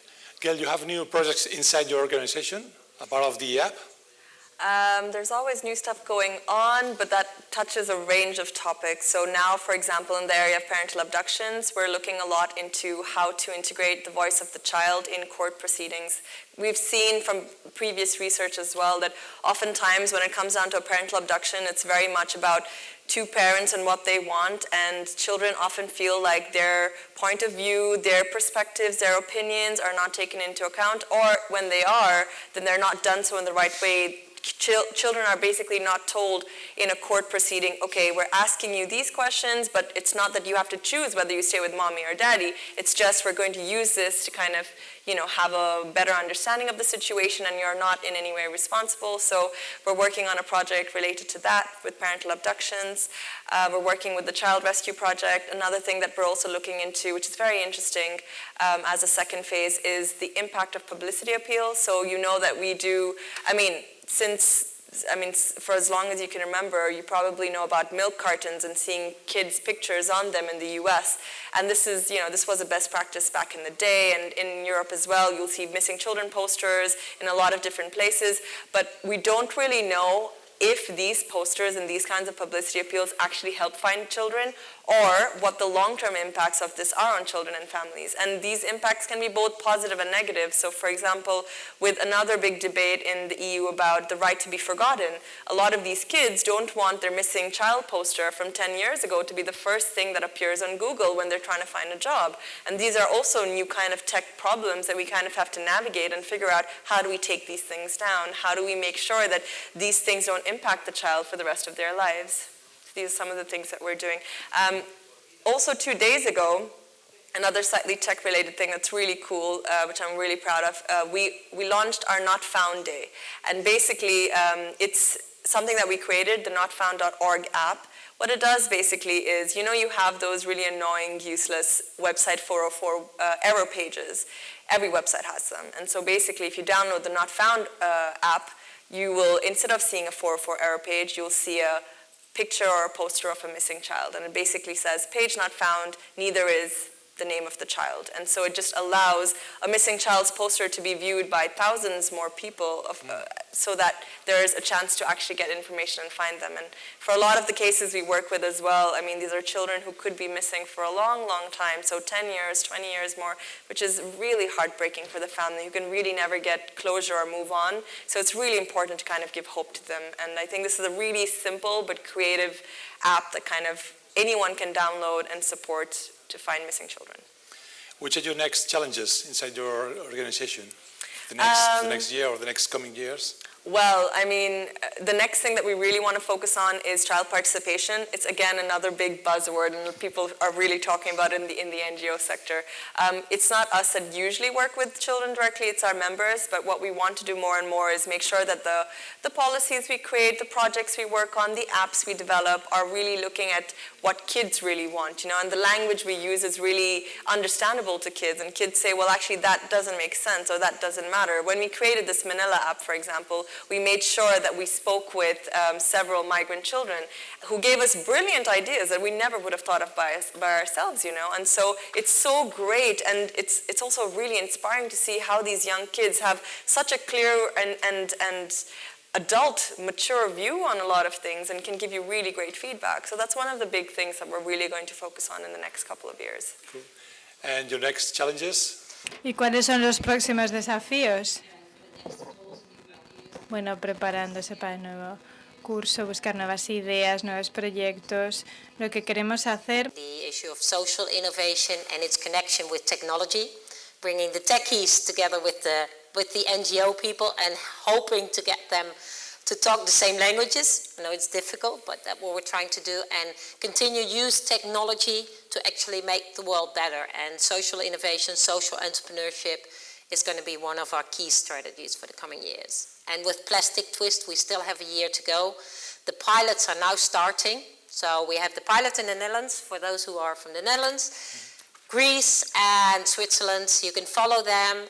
There's the website of the project, and you can follow the Facebook page, because you can see what we're doing to really revalue plastic.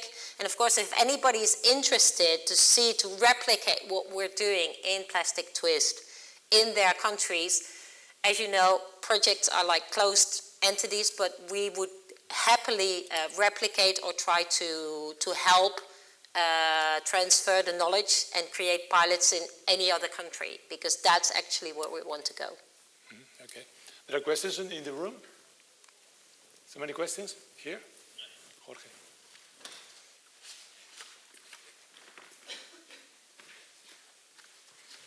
For Manon or Gail? For Gail. Pero gracias a ambas dos por vuestra... Thank you for your exposé, both of you. I found them very interesting, so my question is for Gail. Bueno, mi pregunta es muy corta, así que se la puedes traducir rápido. Sorry. I mean, you could just... Sí, es una pregunta muy corta. Mi pregunta consiste en... My question is, if the new technologies, and I mean the geolocalization or the localization devices, have they had any impact lately in your organization? You know what I mean. Specifically with the app that we were talking about, no? If technology just improve the success. help. For example, with the child rescue project that we're doing, if we didn't have the level of technology that we had, then we never would have been able to do it. So it's really exciting actually to see a lot of manual knowledge, because that's what it used to be, you know. There would be a police officer who'd work in a missing child kind of field for 5 or 10 years, and they would know a lot about... Sorry, I don't know if I answered your question. Perdona, no, me estoy refiriendo con... No, I refer to the localization bracelets that are in the market. I know they're not available to all children, but are you seeing any progress, any positive results, or no repercussion at all? Well, actually, as an organization, we have a policy on that, and we're quite against it. I mean, our idea for missing children is very much to empower kids to be able to make their own decisions and choices, and to make sure that there's communication within the family, so that if your child is upset or if there are problems at home, then you have a you talk about it, you work through it. But this whole idea of, you know, tracking children secretly or not, I mean, in the end, it always leads to kids being frustrated and not being able to trust kind of, you know, their family environment, and you don't want to do that. So in the end, it never really works.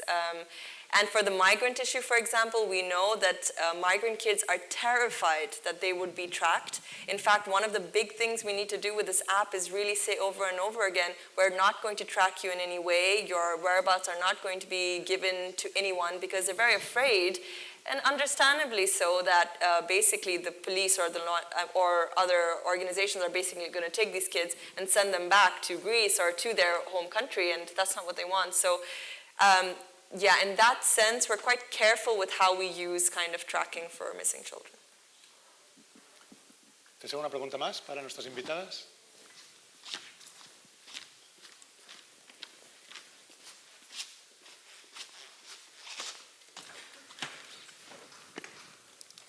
Si es para Manon, pues en español, ¿eh? Desde Badajoz, es español de Badajoz. Para Manon, yo lo quiero preguntar. Yo estoy bastante... I have a question for Manon. I've been to Germany this year, and I've seen that Lidl is now collecting plastic bottles and gives you money when you return them when you take them to the supermarkets. Spain is not doing it. Even Lidl in Spain is not doing it. What do you think? Well, you know, Mercadona is a supermarket chain, and they are collecting used batteries, but not used bottles. Why aren't they doing it? Well, there are bottles that are recyclable. The PET bottles, they are also recyclable in the Netherlands. For example, when you take a plastic bottle, when you buy a plastic bottle at a supermarket, you pay 50 extra cents, and then when you take them back to the supermarket, you get more money. But the PET plastic is only a small share, a small part of the plastic present in the market. PET is recyclable, but the rest of plastics, most of the rest of plastics, are not recyclable, or at least they are difficult to recycle them. You have to separate them totally. So the PET bottles can be recyclable very easily, but it's only a little part of the problem, small part of the project. In my project, we really focus on plastics that are not recyclable, or at least that are not collected for recycling in the countries. For example, in Greece, they don't recycle any plastic bottles at all, but that's why we collaborate with an NGO called Metsos in their beach cleaning projects. And sometimes they use that kind of plastic they collect for their work. So our project focuses on plastic that cannot be recycled. Regarding the Lidl project, I don't know why it only works in Germany and not in Spain. Maybe because they thought they would encounter many difficulties in Spain, or logistic problems. In the Netherlands, it's very usual. Since I was a child, I knew that you had to take your plastic bottles to the supermarket and you will get your money back. It's always been done like that. Maybe it works because the Netherlands is a small country. But not just bottles. For example, think about the plastic disposable cups or dishes or cutlery. Ken has a question. Estamos en tiempo. Pero bueno, Jorge, que es el primer día. Voy a Zafato, ¿cómo está el servicio? It's a small question for Gail and Manon. So with Gail, did you find it hard to develop your missing child app, given there are probably 5,000 other people trying to do the same thing and often not talking? And for Manon, have you ever had to talk somebody out of doing a project because it was really bad? That sounds like a funnier one. Well, I mean, at the time when we were looking into the app, the only reason we said, okay, us as an NGO are going to embark on this really kind of this tech project, which is very scary because we've seen a lot of, tech projects go bad. At that point, there wasn't anything on the market that was doing this, that was providing information, geolocalized information on services across Europe in several languages. So that's one of the reasons why we're like, okay, this is a simple thing, it needs to be done, which is why we kind of took it up. But yes, it was very challenging. It continues to be very challenging because, as I mentioned, one of the biggest fears is, all that needs to happen is for a group of kids or migrants to say, this app is tracking you, or don't trust this app. It's giving you false information. And most refugees get information from other refugees that go before them or after them, the migrant networks. And so this whole building trust thing is very terrifying and it's very difficult. And we're trying to navigate, through many ways how we kind of fix that. But the other challenges with any kind of technology, which was also addressed earlier, was what about kids who don't have smartphones, right? We're specifically working with that, and we know that a lot of kids do have smartphones, but that would be more kids coming from Syria. However, kids coming from Afghanistan, that's probably a slightly different story. Also, what about literacy, These are all things we had to consider. New things come up constantly, and for example, now we're trying to make it so that there's information provided through pictures and also audio provided for kids who can't read, those kinds of things. And there's always new things that come up and we're like, oh shit, that makes sense. We haven't thought about that. I wish we could provide every kid with a smartphone or with a SIM card or with Wi-Fi access, right? So tech is very complicated and we're not the best people to do it, but we were like, no one else is doing it, so we're going to do it. So Manon, just to connect the freakies with the problems. Well, actually, yes, there's bad projects, but they're not bad ideas. So yes, I talk people out of bad projects, but I help them to get the idea because there's so many good ideas. The bad projects are just because they forget that if you want to go for competitive funding, you need to have an innovative aspect. So lots of times they have really good ideas, but it's just replicating something which is already there. Then I try to steer them to what's there and say, have a look, learn, and develop your idea more. So there's bad projects and good ideas, but then there's also bad projects which are based on bad ideas. And that's one case only, and that is, I'm going into European projects because I need money. Purely for the money. I've heard consultancy companies, small consultancy companies, one in Spain saying, I always tell SMEs that they should go for European funding because it's very good for your cash flow. And I'm like, what?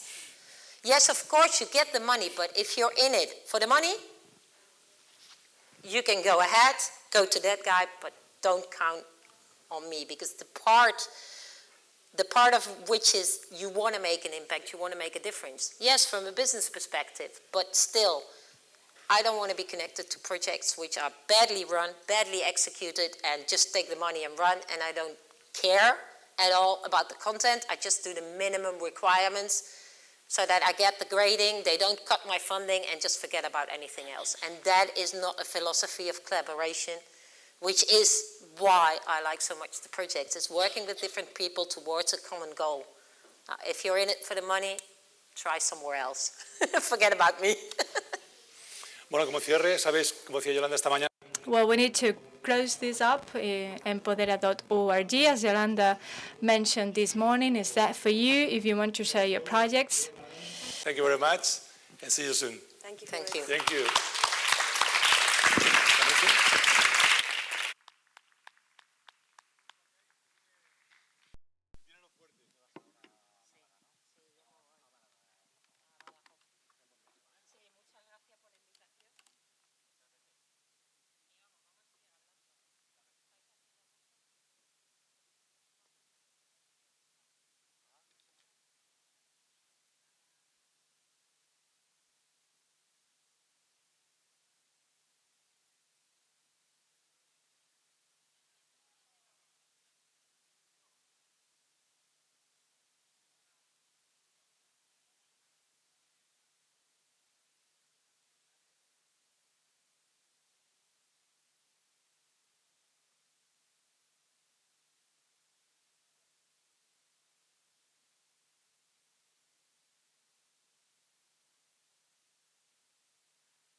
Sí. Y pues nada, le damos ya, ¿no? ¿O qué? ¿O qué? Exacto. Pues buenas tardes a todos. Mi nombre es Ildefonso. Well, good afternoon, everyone. My name is Ildefonso.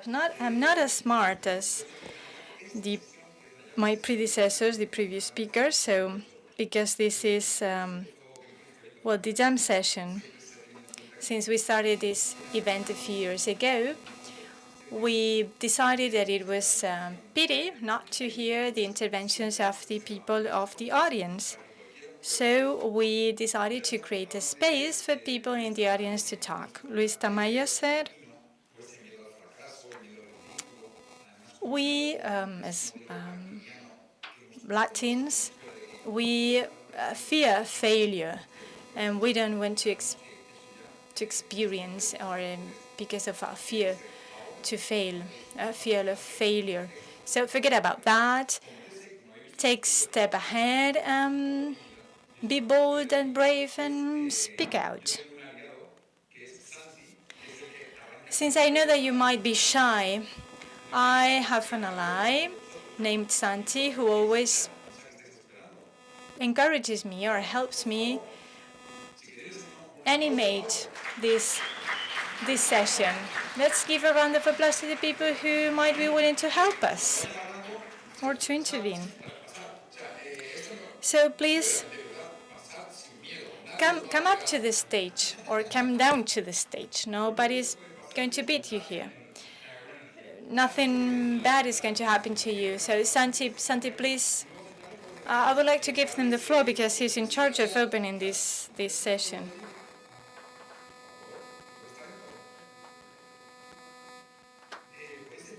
So you can grab a seat, you can do whatever you want. This is the jam session. Well, a jam session is a format that is flexible. It's related to jazz music, where every musician plays their own tune, their own music, but then together they create a melody spontaneously. So, Santi, can you please talk about this? Can you talk about the cyber optimism? It's a term that was coined by you. Yeah, cyber optimism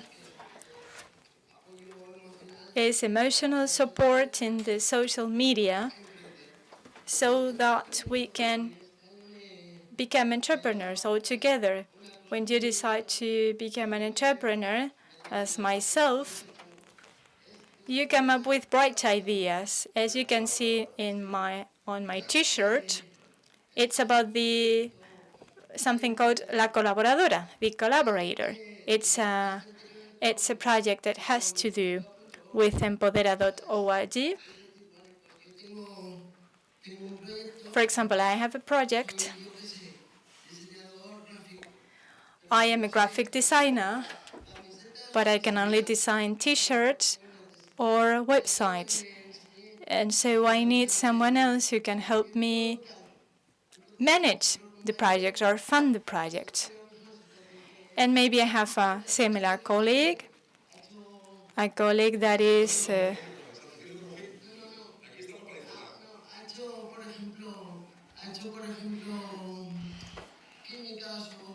I might have a similar colleague who has studied chemistry or business science and needs a logo, so we can collaborate with each other. He would or she would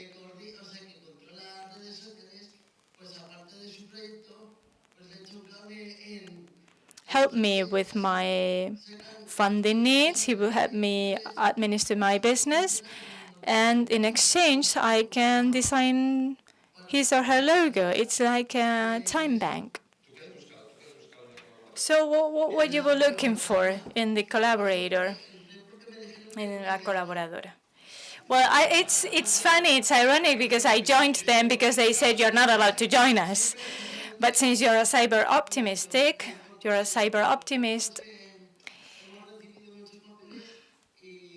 you decided to join them anyway. Yes, they dropped me an email saying, well, we received too many applications, so we're not accepting anymore. Yes, I also joined them because I was participating in a talent called 25 Talent, and they said, you have a very valid talent, a very valuable one, but we have too many talents, so you're not accepted. And I said, well, if you have any more vacancies, please let me know. And 5 minutes later, they say, well, you're accepted. And then I asked them, why now? And they said, because when we told you no, you said you were grateful. You said, thank you for not letting me in. So we decided, well, we want you in. And that's why I've been with them for 3 years now. And thanks to my optimism, I found a small job there. I am responsible for communication of this entity, La Colaboradora, the collaborator. Follow us on Twitter at La Colaboradora, small case. Thank you, Santi. Fantastic. That's fantastic. Who's next? Round of applause. Brief. Cedrera. My dream is Cedrera. I'm from Mexico. I am too shy. I am from Latin America, so I'm shy. Well, anyway, I want to talk about my project because I'm in love with it. I work at a beach called Morro Ayute in Oaxaca, in southeastern Mexico. It's the place where specific species of turtle goes there to mate and to lay their eggs. And it's the largest population of that type of turtle. So it's really a treasure, a natural treasure, and the communities that live there in Baja Blanca and Rio Seco, you will never find them on Google Maps. So it's really a secluded, a natural space. So we're responsible for protecting it and preserving it. And I'm doing some research. I'm involved in a research. And we work for the Mexican Center for Turtle Protection and also for the Chuntal community, an indigenous community, and we try to get them to communicate with each other. We try to link them with each other. I am a designer, so my job is to help them find the communication tools, or to design the communication tools they can benefit from, and also to advertise their mission and to explain to the rest of the people, to the public audience, why those communities have to be preserved and why the churches need preservation. That's great. So what SDG you would link it to? At the beginning, I thought marine life or underwater life, but now I think it's more life quality, quality of life. It's the main objective, I think, the main goal. Thank you. I am representing the public administration, the Malaga City Council Tax Administration. I am very happy with the support we get from the City Council, I must say it.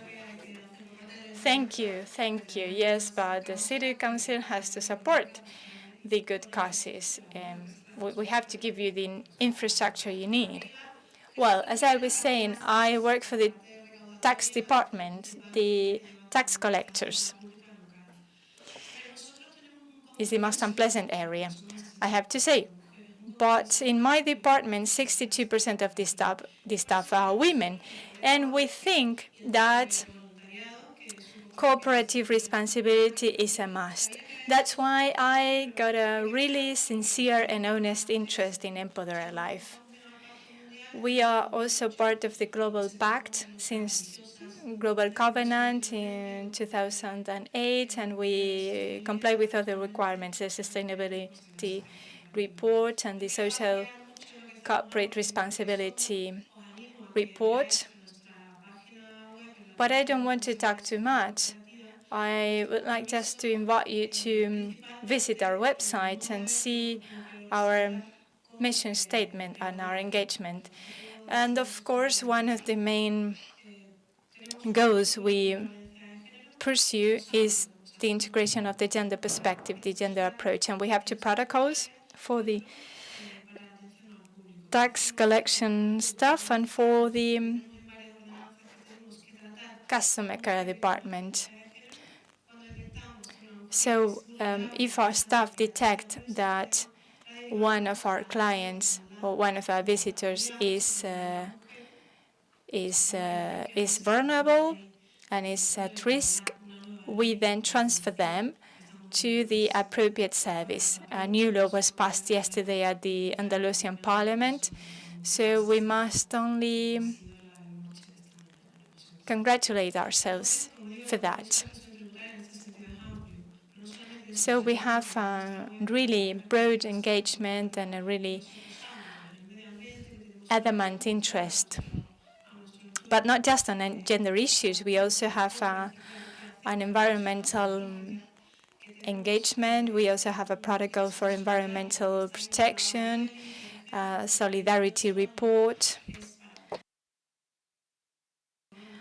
We want to help, for example, vulnerable groups of people or the most deprived people,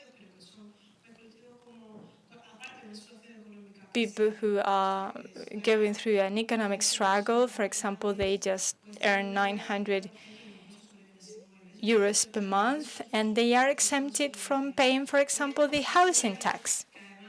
This is something we came up with a few years ago.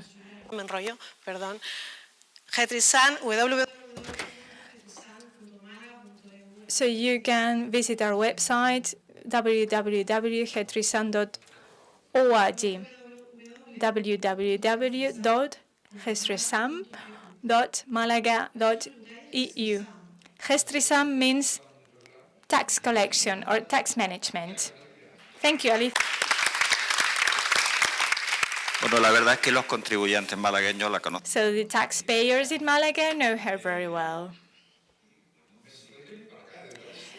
Please come up come here. There is a small room over here. I feel perfectly fine here. You have 90 seconds. Well, my name is Juan,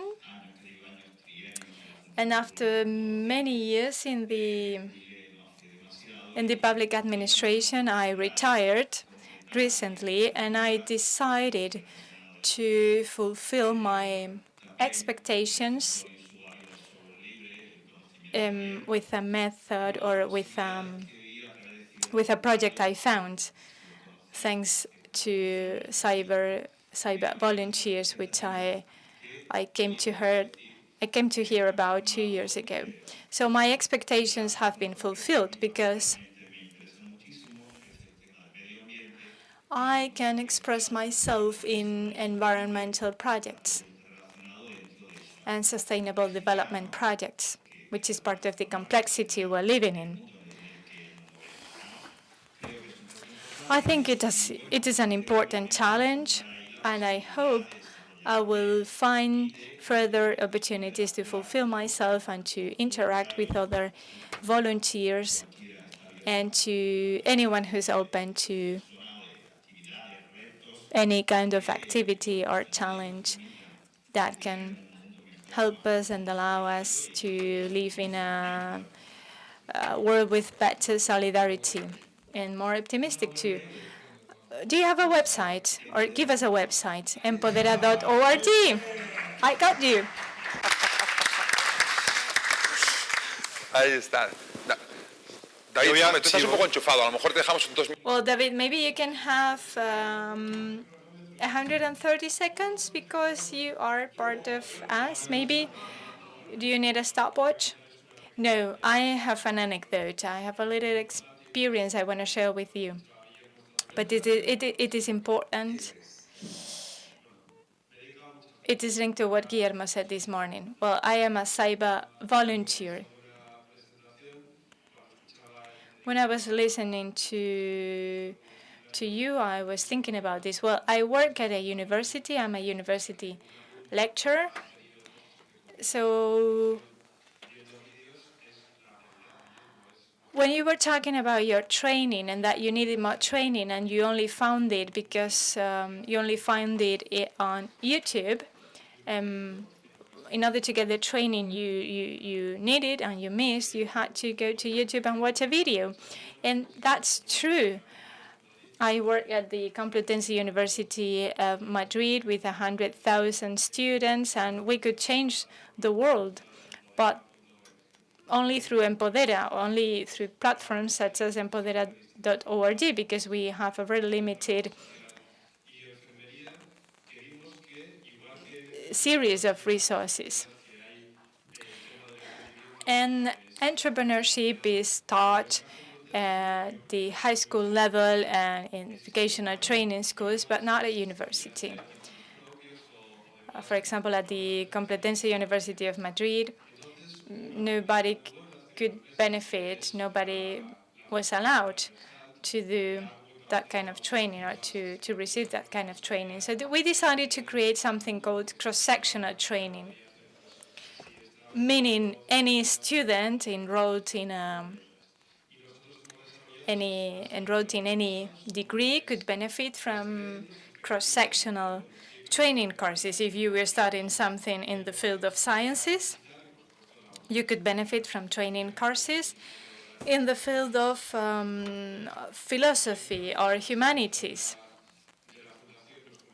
When Yolanda was talking to us about the possibilities they could offer to us, we said, well, this is the best challenge I am involved in, and my expectation is that our students, by enrolling in this training course, this cross-sectional training course, will contribute to the achievement of any SDG. But please, can you mention a website? Leave it? No? Gracias, Yolanda, ¿no? Good afternoon. Thank you, David. Thank you. I will stand up. Thank you for this wonderful day. I am learning much. And we still have tomorrow. My name is David. I'm a small I'm a part of Leave It. The sound is perfect. You might think you're not being heard, but you are. I am from Malaga. I've met some friends from Malaga here because we were schoolmates, and we've always worked in entrepreneurship at the university with a football team. And also, a few years ago, my friend and I learned read the Lean Startup book, and we were in Seville at a terrace with 2 beers, and we watched how a few friends were sipping beers in the company of each other without looking at each other, and of course taking selfies and posting them on the social media. And we thought, well, something needs to be done. The advantage of technology in our times is very clear. We cannot go against technology. This is the digital era. Collective knowledge. Mobility. Please tell us about the app. We believe that the problem we have detected is important. This hyperconnection is really disconnecting us from our mates, our colleagues. So you would think that people prefer to share the experience online, to share a picture online, than engaging into conversation with one another. And then we decided to create an app for Android so that you can create an experience with your friends and then share it online. And then you get rewarded for the time you've spent with your family. So we talked to the Malaga Provincial Council. So we are rewarding outings such as the community markets, and you can then see that you get time you spend on something else. It's called Leave It. Ayer vi una foto que salían. Yesterday I saw a picture of 4 girls and having fun in the beach, and they were, instead of looking at each other or engaging into conversation, they were just posting things on the internet through their smartphones. So this is the website. Leave It app. So live the moment, make the most of the moment. Gracias. Muy bien, muy bien. Fantástico.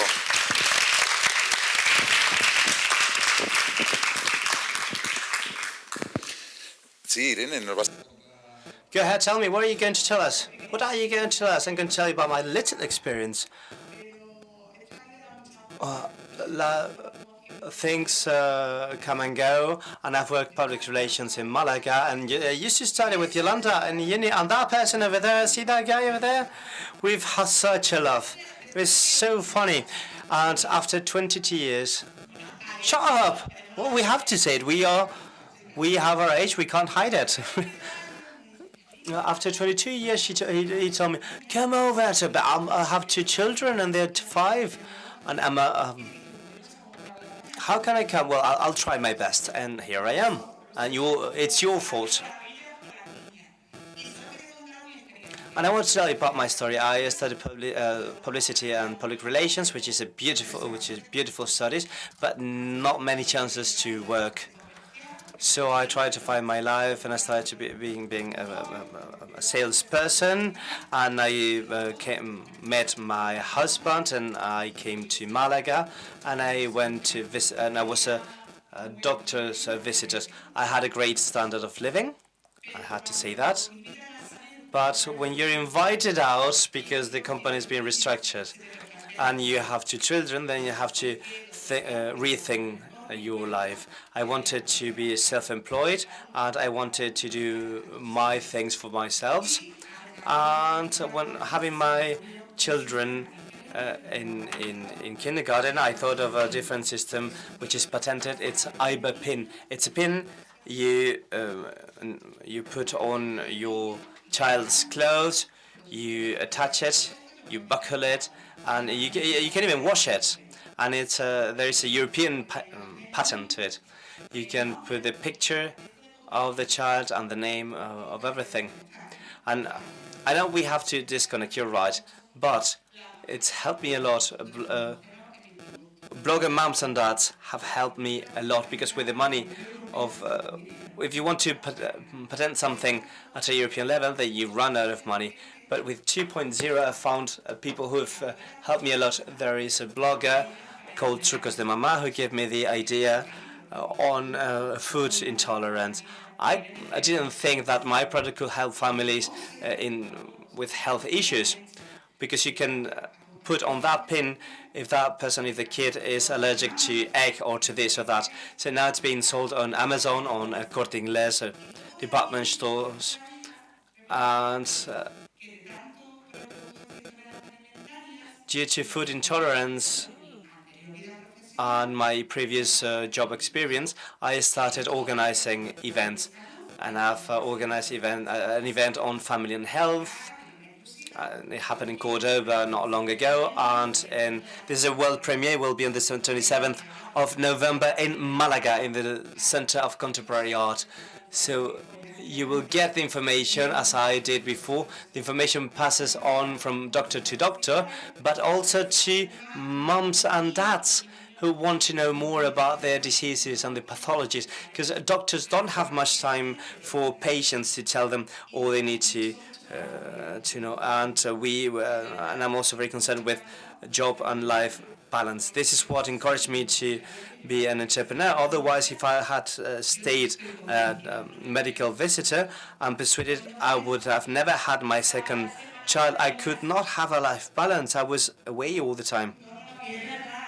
And it's true. That's a fact.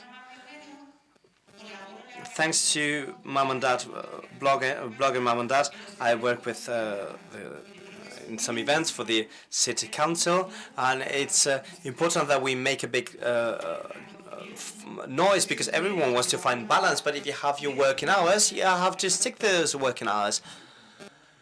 How can we find you? Can you give us a URL, a webpage? ibepin.es, and we make in Spain, in northern Spain, Galicia. Give it up for her.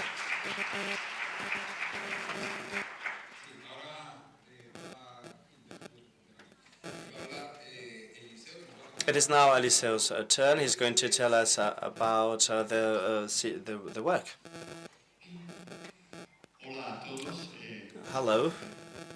It's a pleasure to share this little time with all of you. My name is Eliseo, and I'm a member of the Redime Association, an association from Malaga that came about in 2004 with a group of people. We're all survivors of child abuse.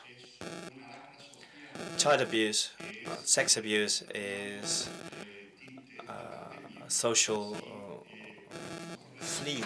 It's like a pandemic now. There are European statistics saying that 1 every 4 girls and 1 every 7 boys suffer from sex abuse before they're 7. These are dramatic figures, and it's also certified by UNICEF and bodies such as the WHO and Save the Children. We came about in 2004. A group of people started talking about our issues, and we agreed that we all had suffered from child abuse, and this had led to consequences, huge consequences in our lives, emotionally and physically and sexually.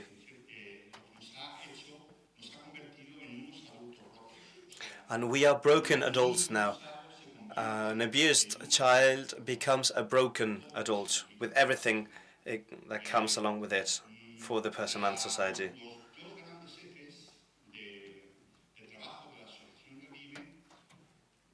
Our main axes at Redime Association are this. First, we provide therapy and support to adults who have suffered from abuse in their childhood through mutual support group, gangs as we call them. The gangs, as we call them, are spaces for respect for accompaniment where everyone can feel free. They can feel free and be themselves without fear to be judged or criticized.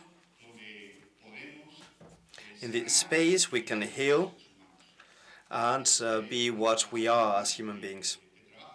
This is one of our work lines, and the other axis, the other work line, is preventing child abuse. We have gathered experience, and we have realized that it's easier to raise and educate children to be strong rather than trying to amend a broken adult. So prevention has taken a new dimension, and it has made us develop two interesting projects. One of them is called Workshops for Life. This project, Workshops for Life, has been chosen by Pimpi Foundation as one of the Sons of Malaga, as they call it. It's one of the projects that aims at empowering children to face sex abuse and to be able to deal with that. These are 1-hour workshops that are delivered in schools and high schools, and they're adapted to the minor's age. This is one of the projects, and the other project is called Rompe su abuso, Break Their Abuse. Break Their Abuse is a web app. You don't need to download it. You can access it from any device. And it's a work done alongside the University of Málaga research team. And in that research team is Margarita Tello, the chair of that school. And the other scholars and practitioners and professionals have participated. This is a tool for adults. We reach out for adults, for those adults who are concerned with making a change and eradicating children abuse. And we provide them with this powerful tool. And this powerful tool came about from Redimi's workshops. We identified that we needed something to pinpoint and identify the problems. Teachers are the second socializing driver, apart from the family, after the family, and teachers can help detect or identify child abuse. So there is a 20 questions test, and the questions are based on psychological, physical, sexual, and social factors. And after you do your test, you get an answer.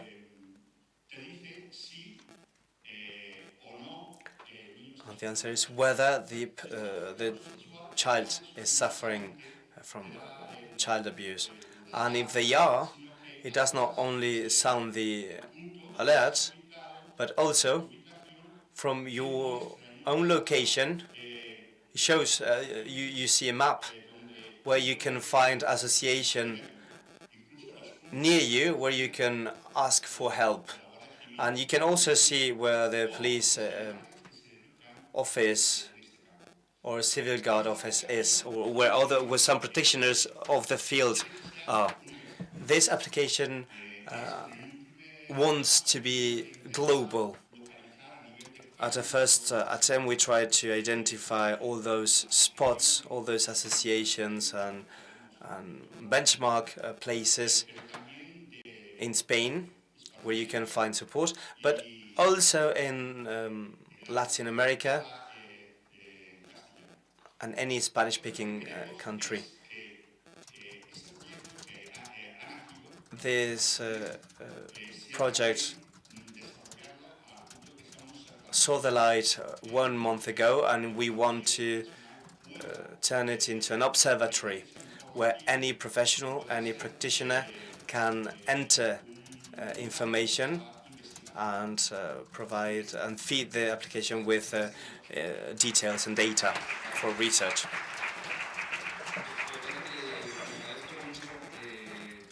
Seriously, thank you very much for your for what you just said and for your work, and congratulations. If there's anything we can do, feel free, and not just myself, everyone else. We'll try to support. And there's Felix, you all know him, and it's great to give presenters, hosts, a chance to present their other life. A few years ago, I landed in a project. We have the chance to work on project basis, and it was called.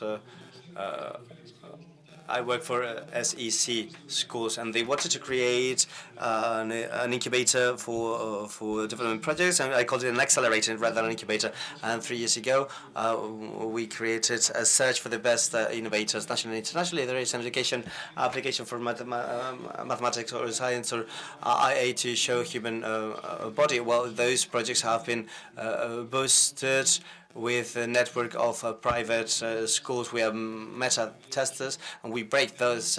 We use that technology to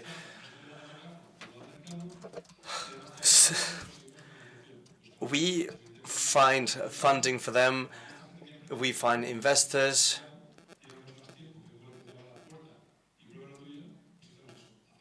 And we accelerate the whole process. It's called seclub.es. And we started off with a startups accelerator, and then the headmaster of the school told me, what happens with the children? We want the children to learn to be entrepreneurs, to work in teams, to build their speaking skills, and so on and so forth. So we created a new incubator for children called SECLAB Junior, and now we are still under the beta version.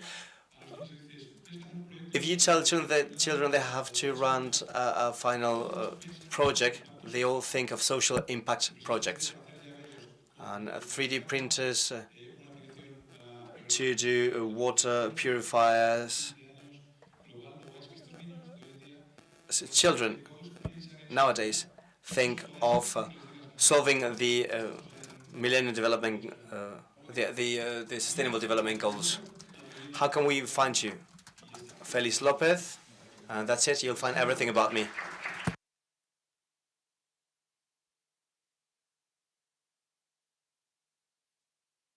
Hello, my name is Patricia, and I'm going to tell you very briefly what I do. My project is not still not consolidated, but we are working in something that I think is very important. I work preparing diplomatics for the Ministry of Foreign Affairs, and I've lived in different continents. And I was in the Gulf when I decided to come over to Malaga. I'm not a local, but I came over to Malaga to give birth to my baby. Now I have 2 children. I have a holistic approach, and I believe in international organizations such as the United Nations and the European Union. I firmly believe in them, and my children attend a private school where there are only 30 families, 30 privileged families, where there is a privileged environment. And I realized that there is this social networks craze, and they were quite against having the children involved in this technology. I support Sustainable Development Goals. I already supported the Millennium Development Goals, and I wanted to implement this in my schools. I'm glad I heard about you. I didn't know who you are, but I want to do it earlier. I want to do it in primary education, because that's something they have to take in from the cradle almost. I have found a situation where children, privileged children who have much more than what they need, but their parents do not know how to help others. However, I'm sure that they all want to reach many of these goals. They don't know them. They don't know how to do their bit.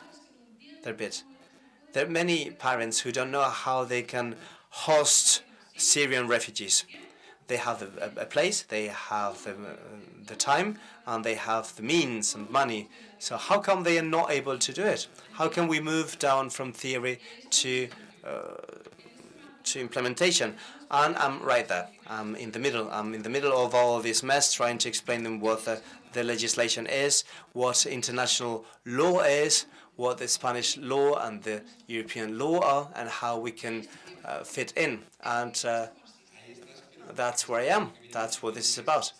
Again, I hope that next year you'll be able to tell us how things went, because we are all very excited about this. Yes, and I'm meeting more mums from other schools who also have the chance to have a privileged environment, and they are also interested in this. So I'm expanding these networks. I'm trying to widespread this, because there are many implications to this. And like I said before in one of the questions, these are they are our future population. They are our future rulers. We are right now beginning the 73rd session of the United Nations General Assembly. It's the world's parliament. I believe in it. I'm persuaded it's useful. So I'm trying to set up a United Nations model for schools, so they go there. And which are your favorite goals? I think the most important thing for a person or a human being is security. They need to feel safe, and afterwards they need food, then health, then education. With that, I love underwater life and plastics. I love the rest, but I think security is first. So talk to you next year at the latest. Thank you very much.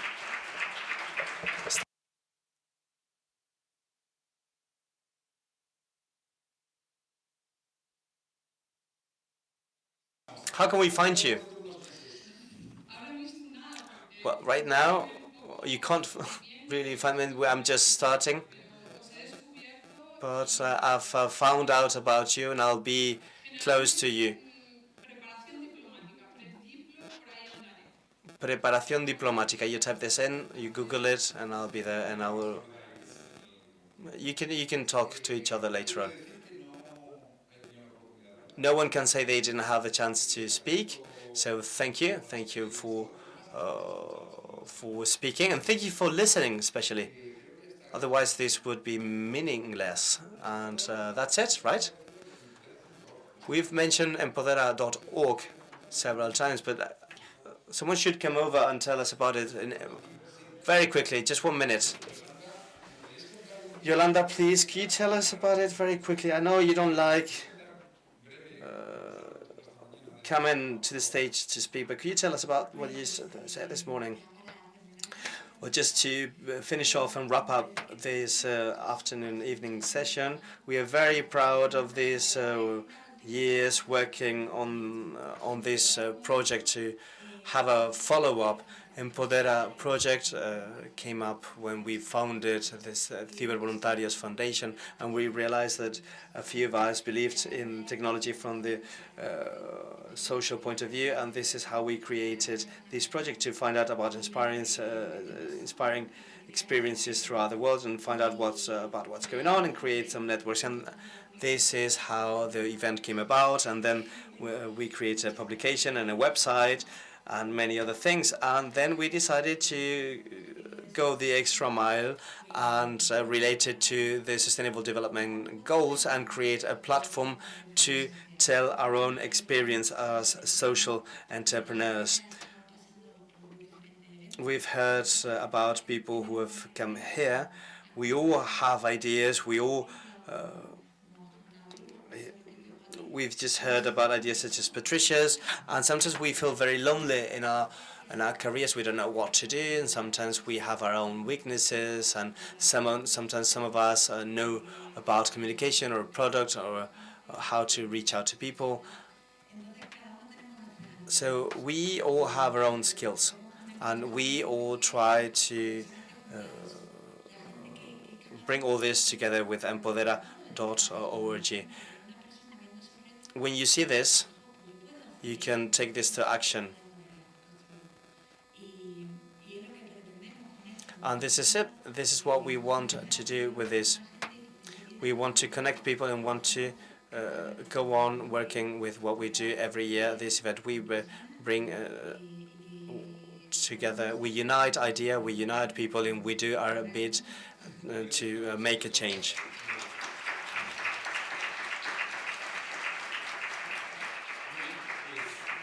All right. So thank you. Now we have a group picture. All together. So come over. Tú quédate ahí, Santi.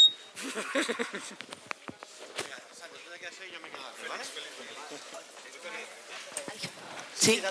Mañana todo el mundo aquí a las 10 menos 10, que a las 10 empezamos. Tomorrow we shall start again. We shall resume at 10. So please be here by 10 to 10.